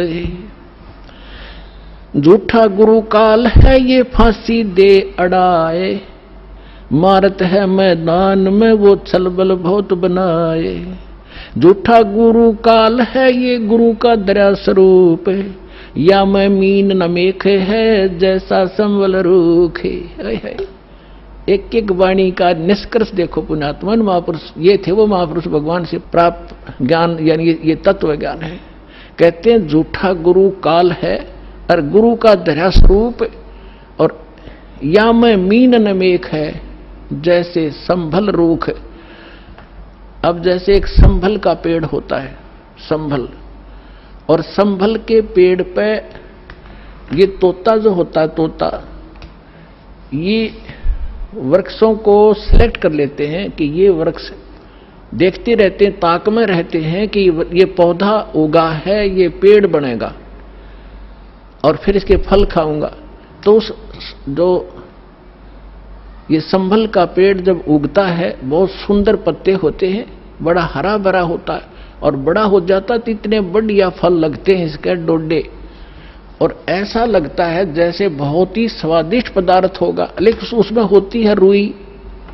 अब वो तोता ये देखता है कि ये फल पक गया, 12 वर्ष इंतजार किया कि फल खाऊंगा, इस फल यहाँ ये पेड़ गणे हो गए वृक्ष इसके संभल के, और जब वो परिपक्व होते हैं जिस उद्देश्य से वो चोंच मारता है, उसमें वो पदार्थ ना हो करके रुई उसके मुंह में फंस जाती है, उसने जान बचानी मुश्किल हो जाती है तोते ने। तो यहां परमात्मा कहते तुम जिनको गुरु मान रहे हो, उन पर आश्रित हुए बैठे हो, लास्ट में आपने ऐसे पश्चाताप करना पड़ेगा जैसे उस तोते ने उस संभल के वृक्ष को एक अच्छा फलदार, स्वादिष्ट फलदार वृक्ष मान के उस पर आश्रित था, फिर सिर पटक कर रो रहा था। झूठा गुरु काल है ये गुरु का धरा स्वरूप, या मैं मीनन मेख है जैसे संबल रूख। फिर क्या बताते हैं, कान चिराए क्या हुआ ये कर कंकन मन पाल, मुद्रा पैरें क्या हुआ सिर फोड़ेगा काले। कहते हैं कान चिरानते, कान में मुद्रा पहनते और 36 आडंबर करने से परमात्मा नहीं मिलेगा, और यम के दूत लठ मारेंगे तुम्हें तुम्हारे गिर के। कहते चुंडित मुंडित पकड़ लिए इनसे जम किंकर ना डरता। ये चुंडित कति जटा बड़ा बड़ा को बड़ी बड़ी राखों ऋषि दिखाई दे, और कति घोटम घोट करा रखा साधुपना दिखाने के लिए। कहते इन यम के दूत ना डरते इन बकवादों से, वो तो सत मंत्र जो सच्चा नाम जिसके पास होगा उससे भयभीत होते हैं। फिर क्या बताते, मौन रहा तो क्या हुआ ये बोले से नो भेवे, मौनी वक्ता एक है ना पर से दल देवे। अब जैसे एक नकली था, आडंबर करे बिना इनका काम चला नहीं, दुनिया आकर्षित नहीं हो। एक ने कहा कि मौन धारण कर रखा उसने। एक कबीरपंथी घीसापंथी संत था, और दास को पहले नाम देने का आदेश नहीं था जब तक 1988 से 1994 तक। तो दास इनको संत मान के इनसे परमात्मा ने इनकी तलाशी दिवानी थी मेरे थे, उससे मिलता था, चर्चा होती थी। एक दिन मैं गया तो क्या पता चला कि महाराज जी तो मौन व्रत रखा है 41 दिन का। मैं चलो भाई ठीक है, मैं बैठ गया तो वो निकला गुफा से बाहर। तो उसने क्या किया, एक स्लेट ले रखी जो बच्चों की होती थी पहले, स्लेट पत्थर की, और एक चौक ले रखा, उस पर लिखा कि भगत जी को चाय पिलाओ। स्लेट पे लिख दिया, तो वो चाय ले आए। फिर लिखा कब आए, वो बोला जी अभी आया हूं। अच्छा, अब उस स्लेट पे लिखे और फिर उनको पानी पिलाओ। अब यहाँ वो परमात्मा कहते हैं कि मौन रहा तो क्या हुआ जो बोले सैनो भेव, इशारों से बात कर रहा, मन तो डिस्टर्ब हो लिया। बताओ उस मौन रहने से क्या लाभ हुआ तुझे। और मौनी वक्ता एक है ना पर सैदल देव, परमात्मा के पाने के लिए ये आडंबर केवल बकवाद मात्र है आपकी, इनसे ये भगवान नहीं मिले। और ये भोली आत्मा इन्हीं से प्रसन्न होते हैं, बाबा जी भाई 41 दिन में। और फिर 41वें दिन उसने वो व्रत खोलना था, समागम हो गया, हजारों आदमी इकट्ठे हो गए, लाखों रुपये उसने मिल गए, हो गया उसका काम पूरा। अब वो भी पार और चेले भी पार, दोनों गधे बनेंगे इकट्ठे। कहते सन्यासी 10 नाम है ये शिव का धर है ध्यान, शिव के ऊपर और है ताको कर प्रणाम। ये सन्यासी 10 नामी सन्यासी कहलाते हैं, भगवान शिव को इष्ट मानते। कहते हैं शिव के ऊपर और परम शक्ति है, उसका ध्यान धरो जब तुम्हारा कल्याण होगा। भेखों से भगवान का दूर महल दरबारे, पाखंडी पहुंचे नहीं दे सतगुरु पार उतारे। इन भेखों से बनावटी आडंबरों से परमात्मा का घर बहुत दूर है, और पाखंडी वहां ना जा सकता ना ले जा सकता। सतगुरु दे पार उतार, सतगुरु आपको पार उतारेगा। डंब करें डूंगर चढ़े अंतर झिन्नी झूले, जग जाने बंदगी करें ये बोवे सुलभ भूले। आप देखते होंगे, हमने खूब देख रखा बिटर एक्सपीरियंस है दास का। क्या देखा करते, एक समय ये दास अपनी ड्यूटी पर जा रहा था। दास हरियाणा सिंचाई विभाग के अंदर जूनियर इंजीनियर की पोस्ट पर था, मोटरसाइकिल पे जा रहा था अपनी ड्यूटी पे। तो रास्ते में काफी व्यक्ति इकट्ठे थे। एक ऊंचा सा स्थान था गांव में बाहर, और उस जंगल था वहां पर। वहां क्या देखा, एक बाबा जी बैठा, और दूर से दिखे 10-20 भगत बैठे। मैं भी चला गया उधर जाकर देखने के लिए।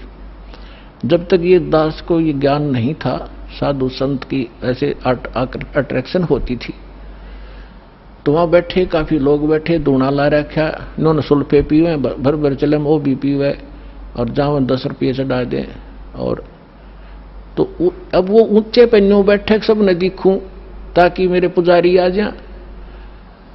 तो क्या है, तो यहां क्या कहते हैं, डंब करें, पाखंड करें और डूंगर चढ़े, यानी ऊपर ऊंचे स्थान पर टिल्ले पर जाकर बैठेंगे और अंदर कोरी बकवाद अंतर झिन्नी झूल और जग जाने यो बंदगी करे। आम जनसाधारण तो ये समझता है कि वो भक्ति कर रहा होगा, तो परमात्मा कहते ये बो है सूल बबूल, ये तो अपने भविष्य में की करके कांटे बोन लाग रहा है, कर्म फोड़ रहा है अपने। डंब करे डूंगर चढ़े ये अंतर झिन्नी झूल, जग जाने बंदगी करे ये बोवे सूल बबूल। फिर कहते हैं माला मुक्ति न होते है, मुक्ति होत है नाम। इन माला से मुक्ति नहीं होगी, इस नाम से मोक्ष होगा। चाहे माला तो जप ले, चाहे बिना माला तो जप ले, केवल ये माला पैर के आडंबर करने ते बात नहीं बनेगी। अपने आत्माओं जैसे दास आज जो सत्संग एंड करेगा, उसी के कारण ये आगे चल के बात बिगड़ जाती है। जैसे थोड़ा सा उदाहरण देता हूं, ये माला गल में पहनने की परंपरा कैसे चली। जब भक्ति किसी भी युग में कभी प्रारंभ हुई थी, परमात्मा आते हैं, थोड़ी बहुत भक्ति वो स्टार्ट कर जाते हैं, चाहे प्रथम मंत्र की ही थी, तो उस माला से जाप किया करते थे। तो पहले क्या करते थे, जेब कपड़े वस्त्र इसे होते नहीं थे, माला से जाप किया और माला को आदर के साथ गले में डाल लिया करते। वो लोग दिखावा नहीं था, वो सिर्फ अपना सुरक्षित स्थान और आदरणीय स्थान सीने से लटकी रहती थी, और जब उसकी आवश्यकता पड़ती उसको जब जाप कर लिया करते थे। तो जिसके गले में माला होती वो जाप करते थे। तो बगैर मर्यादा के उन मंत्र करने वालों से अगर किसी को दुआ निकल गई वो सफल होगी। तो गृहस्थी आदमी ने को किसी ने आशीर्वाद दे दिया, उस माला वाले ने, जाप करनी ने, तो उसको लाभ हो गया। तो उनकी पूजा शुरू होगी, अपने घर घर बुलाने लगे जब यह थोड़ी सी भक्ति डाउन होने लगती है। तो फिर ये पहचान मान ली कि जो गल में माला डाल रहा है ये भगत है और इसकी पूजा सेवा करने से बहुत लाभ हो जाए। तो हम दो भागों में बट गए। तो जो माला डालने दिखता उसको हम भगत और संत मान लेते, उसकी सेवा करते, चरण धोते और उससे थोड़ा बहुत लाभ उसको मिल जाता। अब कैसे, वो तो ऐसा था जैसे एक किसी ने अपने टायर में हवा भर रखी है और उसमें से लाकर दूसरी ट्यूबर दूसरे के टायर में डालता रहे, तो थोड़ी बहुत आ जाएगी, उसका भी काम ना चले पूरा और उसकी खत्म हो जाएगी। तो ऐसे बात बिगड़ती चली गई।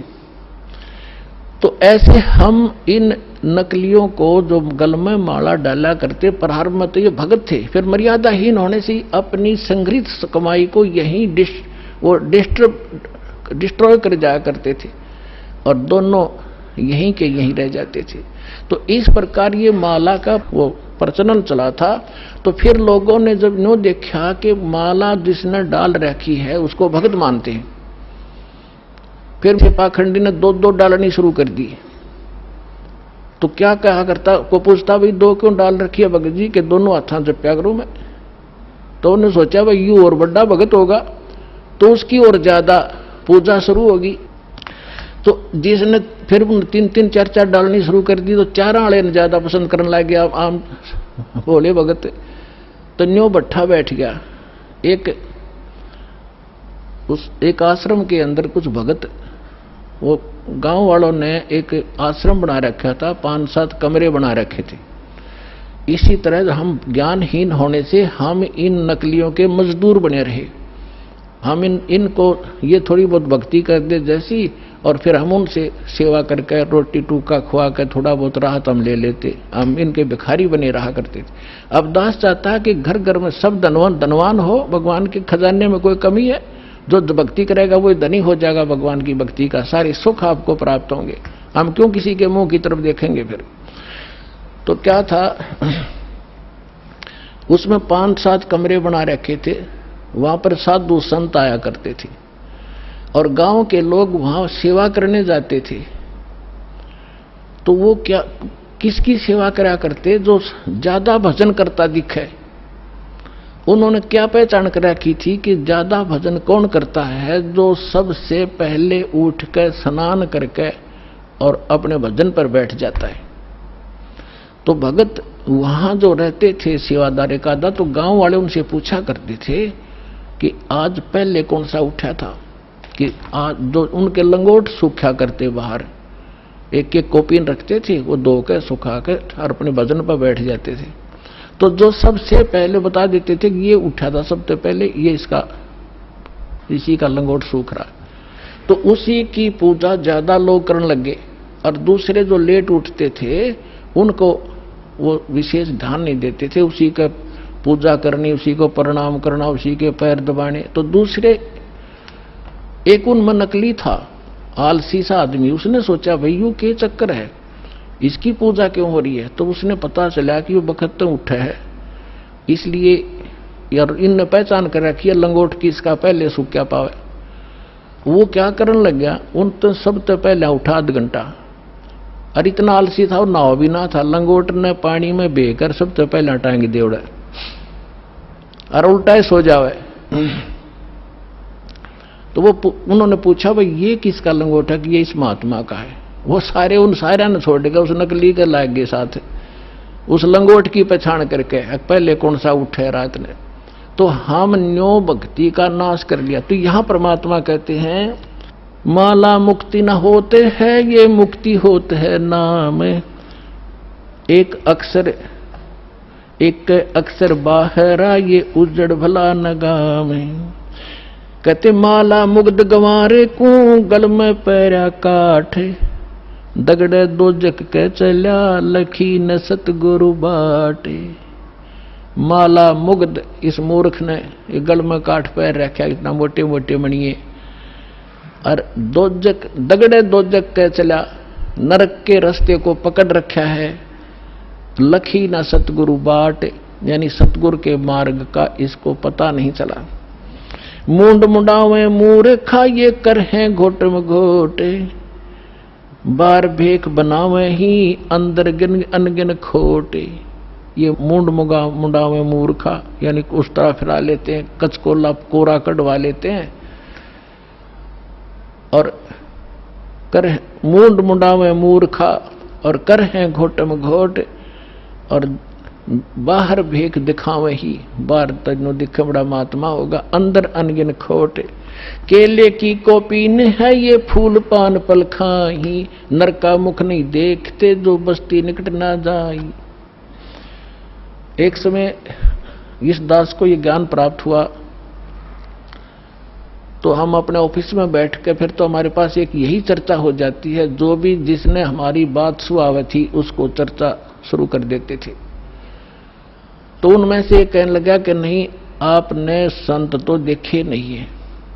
मैंने बताया मेरा ऐसे ऐसे गुरुजी हैं, उनसे मैंने दीक्षा ली है। तो वो एक कहने लगा आपने संत तो देखे ही नहीं है। दूसरा मेरा साथी कह रहा था, मैं कैसे होते हैं भाई? कि मैं एक बार ऋषिकेश गया हुआ था, हरिद्वार से आगे, और वहां एक आगे जंगल है, 1 किलोमीटर आगे चल के साइड में, और वहां एक महात्मा रहता है, और वो केवल एक लंगोट बांधता है केले के पत्तों की। जंगल में रहता है, और जंगल में इतना गहरा चला जाता है, आदमी के तो दर्शन भी नहीं करता वो, और जय उसके दर्शन हो जाए तो बेड़ा पार हो जाता है। तो बहुत से लोग वहां इकट्ठे हो रहे थे, तो मैं भी जाकर बैठ गया, उनसे पूछा ताछी की, तो उन्होंने बताया कि एक महापुरुष रहते हैं यहाँ पर, और वो कभी कभी यहाँ दिख जाते हैं विचरण करते हुए, तो हम उसके दर्शनार्थ बैठे हैं, हो सकता हमारे भाग जाग जा। लेकिन वो जब भी कोई आभास होता है तो भाग कर अंदर गुफा गहरी जंगल में भाग जाता है, आदमियों को दर्शन नहीं देता। तो कहने लगा कि एक बता रहा था कि मैंने एक दिन थोड़ी सी दर्शन हुए थे, बस एकदम फिर वो पीठ फेर कर भाग गए, बस उस दिन थोड़ी सी कसर रह गई, ना बेड़ा पार हो जाता। तो उसी आस में 20-30 आदमी बैठे थे वहां। अब इस परमात्मा के ज्ञान से वो निर्णय होगा कि वो के था, वो कौन था। है उसके क्या कहते हैं सूक्ष्म वेद में, केले की कोपीन है, वो फूल पान फल खाही। केले के पत्ते की तलंगोट बांध रखा है, ऐसे बैरागी त्यागी महसूस होते हैं और फूल पत्ते और फल खा के गुजारा करते हैं और बस्ती के निकट नहीं जाते, आदमी का मुंह भी नहीं देखते। ऐसे त्यागी बैरागी, उनको संसार एक समर्थ संत मानते हैं। अब उसका पैमाना दिया है सुख संवेद में। केले की कोपीन है जो फूल पान फल खाही, नर का मुख नहीं देखते जो बस्ती निकट नहीं जाही। वो क्या है? वो जंगल के रोज है जो मनुष्यों बिद के जाही, निस्तिन फिरो उजाड़ में न्यो परमात्मा पावे नाही। कैसा पैमाना दे दिया? वो जंगल के नील गाय हैं, रोज हैं जो आदमियां देख कर भाग जाए, फदड़ फदड़ कर पता नहीं कहां जाकर डटे।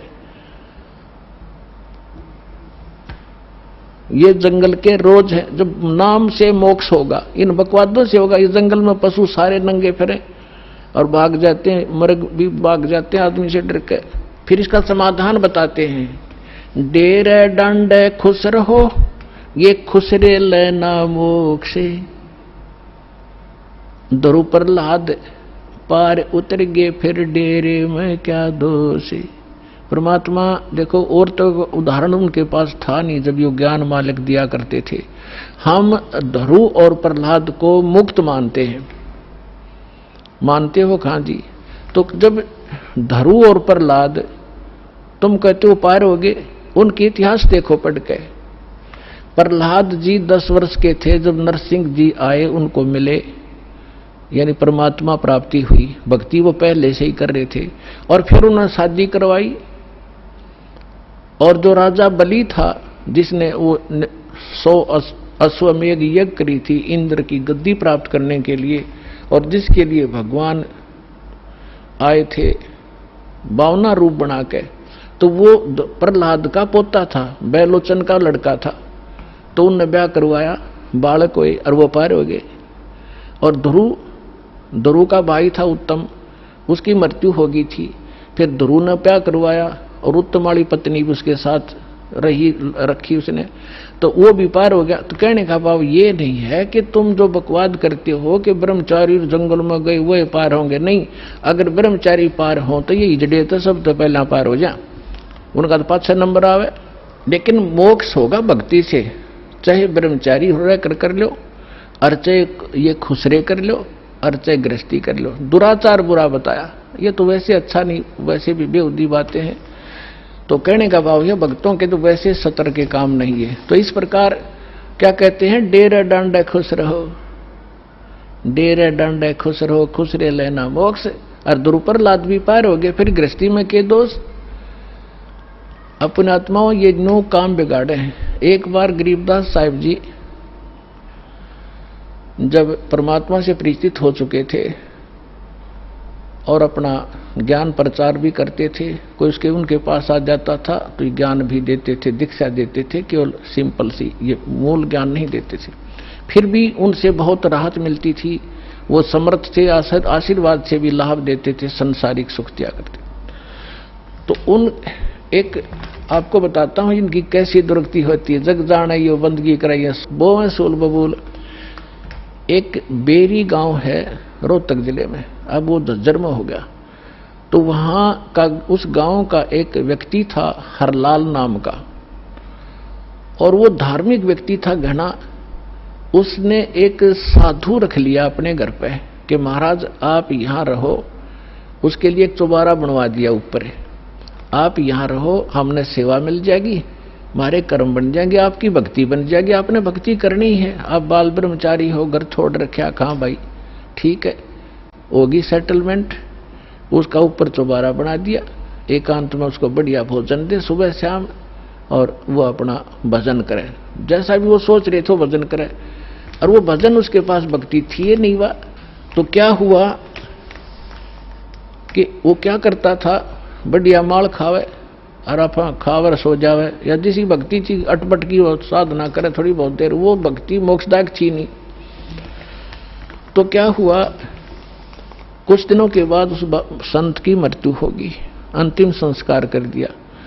तो पहले क्या करते थे कि गांव के जो किसान लोग थे बैलगाड़ी रखा करते थे, और ट्रांसपोर्ट का जो काम होता था आजकल ट्रकों से होता है, पहले बैलगाड़ियों से करा करते थे।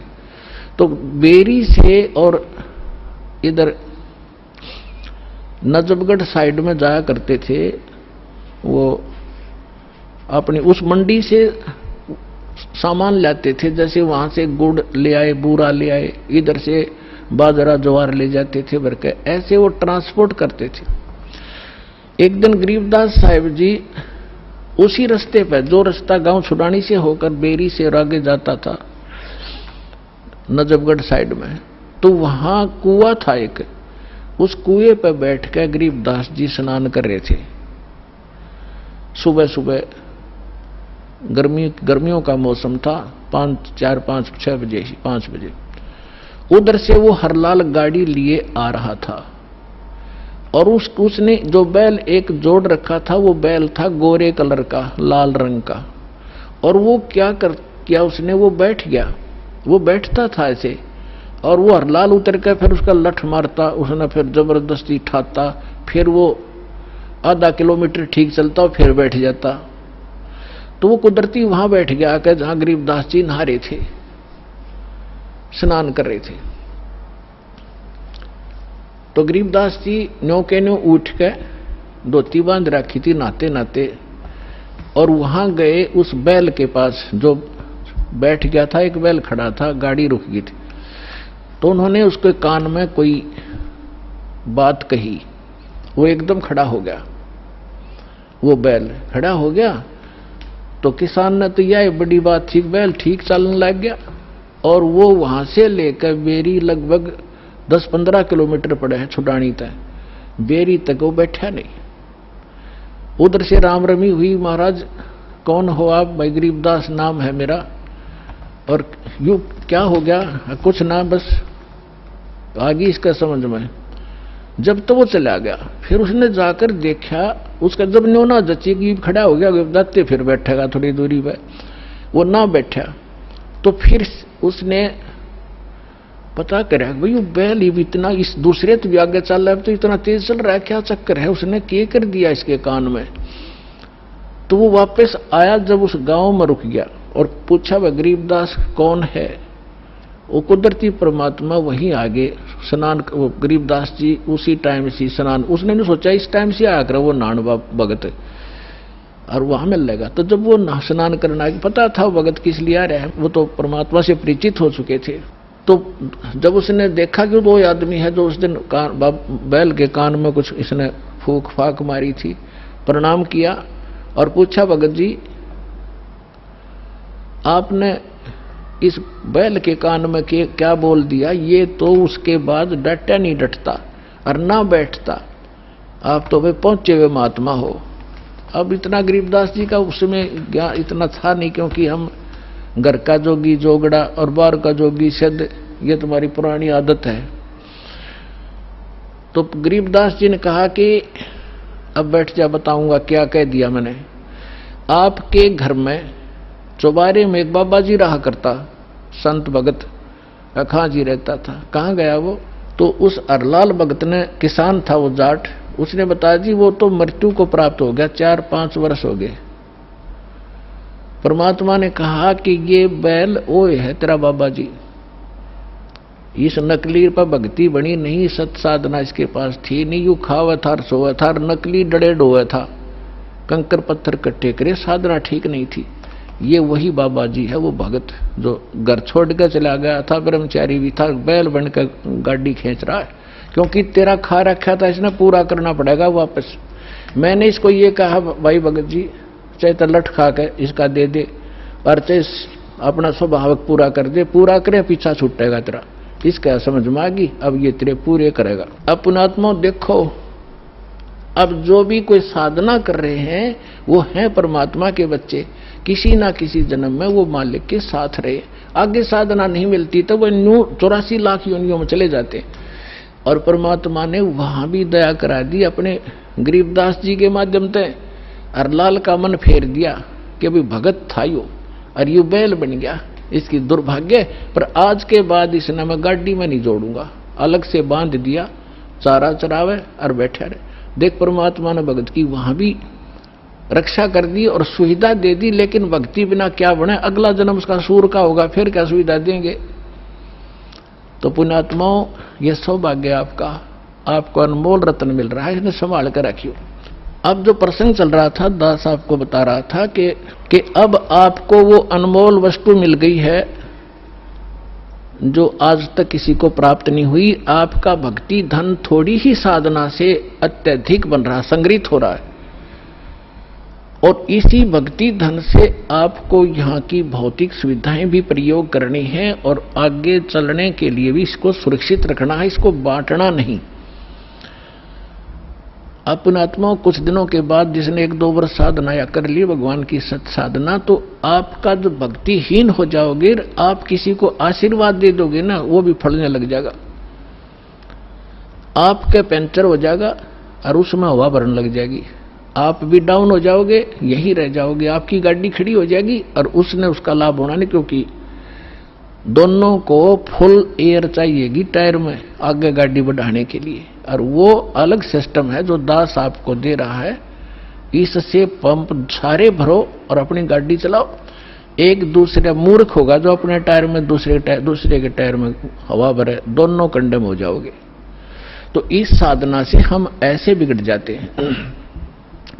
जो प्रसंग चल रहा था कि ऐसे जो जन्म मनुष्य के होते हैं वो ऐसे होते हैं जो पुनकर्मी प्राणी है। जैसे अब ये भक्ति युग चला है, अभी 1-2 वर्ष और बाधा रहेगी, थोड़ी बहुत, ज्यादा नहीं, क्योंकि समझदार हो, बुद्धिमान हो, सबको ज्ञान हो गया, अब कौन किसकी सुनेगा।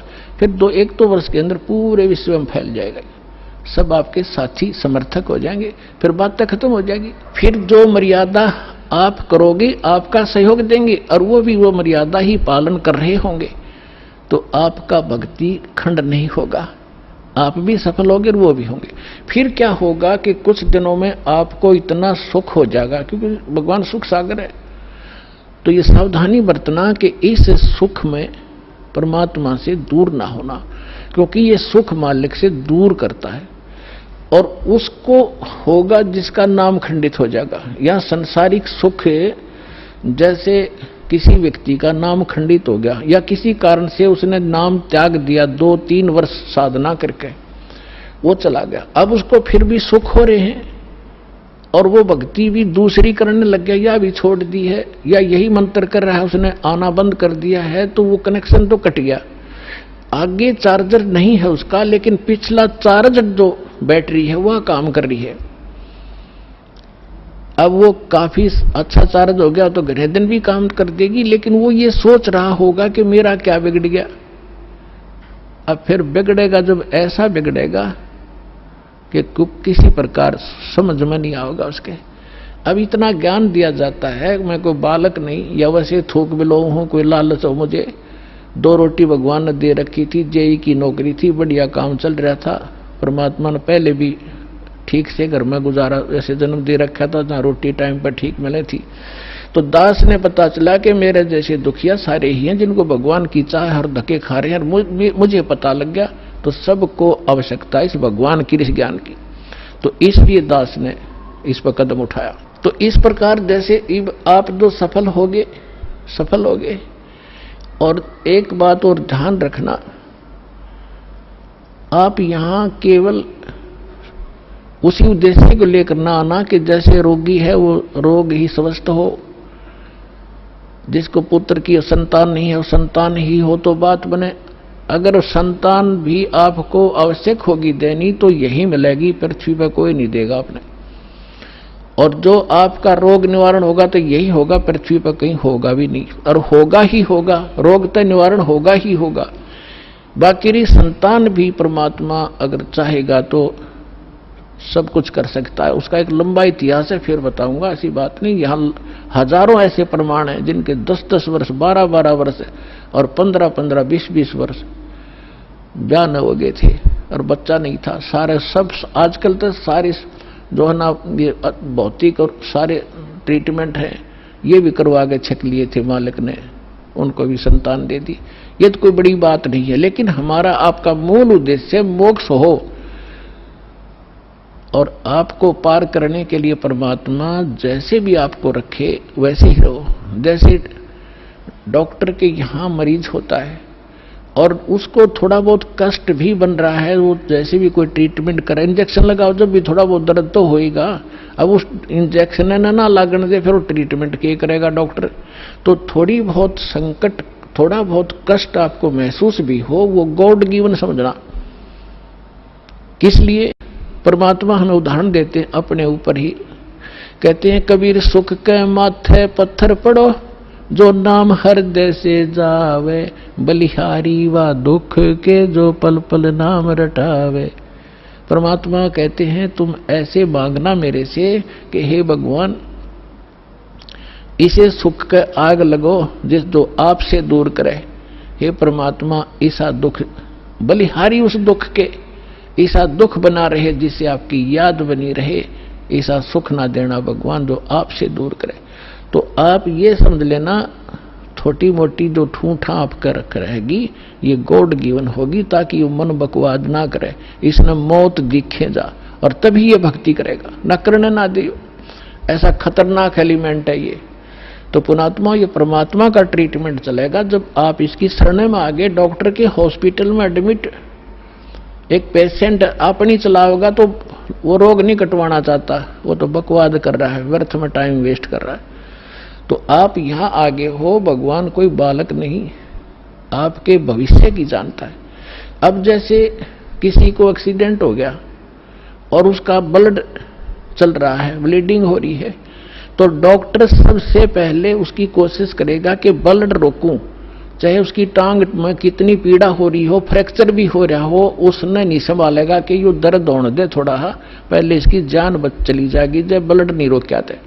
तो वो कह रहा होगा है मर गया, पैर टूट गया है मर गया, तो वो अलग बात है, पहले वो ब्लड रोकेगा फिर उस टांग ने संभालेगा, उससे जान नहीं जा सकती। तो इसी प्रकार आप यहां आए हो केवल एक उद्देश्य लेकर, और परमात्मा को पता है कि कल ने इसके ऊपर एक ऐसी आपत्ति आओगी, इसकी जान जानी है या कोई और भयंकर अटैक है इसके ऊपर, तो पहले मालिक आपके उस संकट ने हटावेगा जो भविष्य में और आने वाला इससे भयंकर। और आप ये सोचोगे एक बता मेरा ये संकट ना ठीक हुआ, 2 बार लिया, तीसरी बार आ ली, 5वीं हाजिरी होगी। पुणात्मा, या तो आजीवन आने की नियत बनाओ जब आपका कल्याण होगा। ऐसा बालक नहीं भगवान के झाड़े ला देर जा तुम अपने राज्य रम अपने राज्य, नहीं, आपके असंग जन्म का कोड कटेगा यहां से। अब जो प्रसंग चल रहा है कि जिन जैसे सतयुग के अंदर पुण्यात्मा जन्म लेती है और उनके लिए परमात्मा ऐसा माहौल बना देता है, फलदार वृक्ष होते हैं सब जगह। जैसे आजकल हम कणक पैदा करते हैं कितनी मेहनत करके, उस समय ये ऐसे खड़े रहते जैसे सामक देखा हुआ आपने, ऐसे खड़े रहते हैं और जाओ और तोड़ो और झाड़ो, पकाओ और खाओ, फल तोड़ो खाओ और भजन, और उसमें भजन सभी करते हैं, उनकी एक ऐसी श्रद्धा होती है। तो वो भक्ति करते हैं शास्त्र विरुद्ध, और सुख सारे उपलब्ध हैं, शरीर भी स्वस्थ है, लाखों वर्ष जीवन भी रहता है, बाप से पहले बेटा भी नहीं मरता है, और विधवा औरत विधवा नहीं होती हैं। तो वो ये सोच रहे कि हम जो साधना कर रहे हैं इससे हमें लाभ है, नहीं, यह भूल मार रही है हमने आज तक। तो वो उस सतयुग में कौन प्राणी जन्म लेंगे, ये बहुत असंख्य युगों से चला रहा है। अब जैसे ये समय अब चल पड़ा, जो भगवान पुण्यात्मा है इस ज्ञान से संपर्क में रहेंगे, भक्ति ठीक करते रहेंगे तो ये पार हो जाएंगे। अब अरबों खरबों प्राणी पार होंगे अब इस पिछली पीढ़ी में, क्योंकि परमात्मा ने 3 युग इंतजार की है इस समय के लिए। और कैसे परमात्मा किस प्रकार ऐसे लुका छिपी करके और भक्ति बचा के लाए हैं, आप इस ज्ञान से परिचित होंगे तब पता चलेगा। कहीं भी जैसे आप सोचा करते श्री कृष्ण ने साड़ी बढ़ा दी द्रौपदी की, श्री कृष्ण नर के बस का ना था कुछ भी। परमात्मा की श्रद्धा बनाए रखने के लिए परमात्मा कहते मैं ही 100 छल छिद्र करता हूं, वही उसी संत का रूप बनाकर चले जाते हैं जो जिस गुरु पर आश्रित है और उसका काम कर देते। भगत में आस्था बनी रहती है, और वो ने सोचा मेरे गुरु से या इस साधना से ठीक हो गया, होता उसके पूर्व जन्म के संस्कारों से। तो परमात्मा ने इस भक्ति को बचा के जीवित रखना था, इसलिए आपको यहां तक लाए हैं। तो अब जो पार होंगे वो तो होंगे ही होंगे। मालिक का वचन है, सकल सृष्टि प्रवानिक होई, पूरा विश्व और नाम लेगा, मोक्ष होगा। फिर क्या होगा कि लास्ट में फिर ये तो स्वभाव है इस गंदे लोग का, एक फिर धीरे धीरे चाहकर परंपरा बिगड़ना शुरू हो जाती है। तो उस समय लास्ट में जो भक्त भक्ति यही कर रहे होंगे लेकिन वो पार नहीं हो पाएंगे, उनकी संख्या भी थोड़ी नहीं होगी, बहुत लाखों और करोड़ों में होंगे जो पार नहीं हो सकेंगे, लेकिन भक्ति संग्रहित हो जाएगी उनकी जबरदस्त। तो वो फिर क्या करेंगे, काल के हाथ चढ़ेंगे।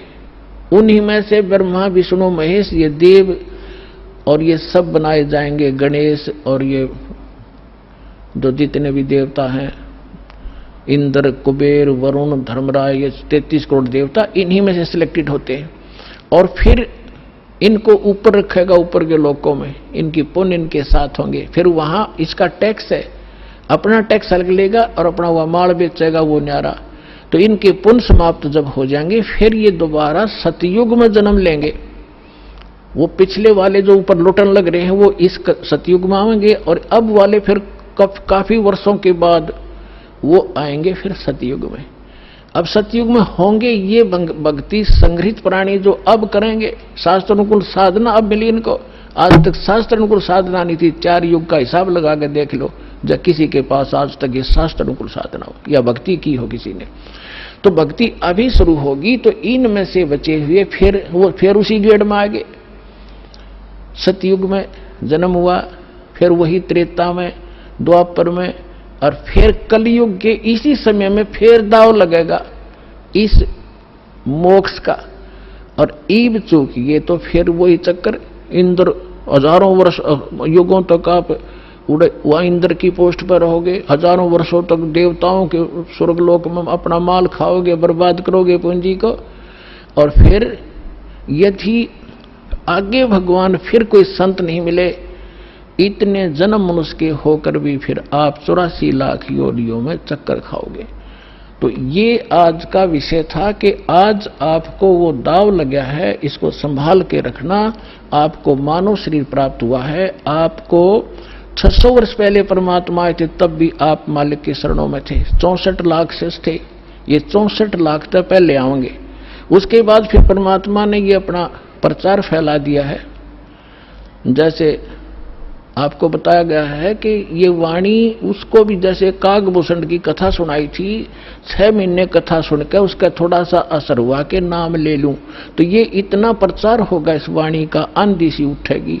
तो वो जो टर्न वाइज भी जिनका नंबर मनुष्य का आया है वो कुछ दिन के बाद आ जाएंगे, शरण में आना पड़ेगा, और इस प्रकार ये सबका मोक्ष होगा। बोलो सतगुरुदेव।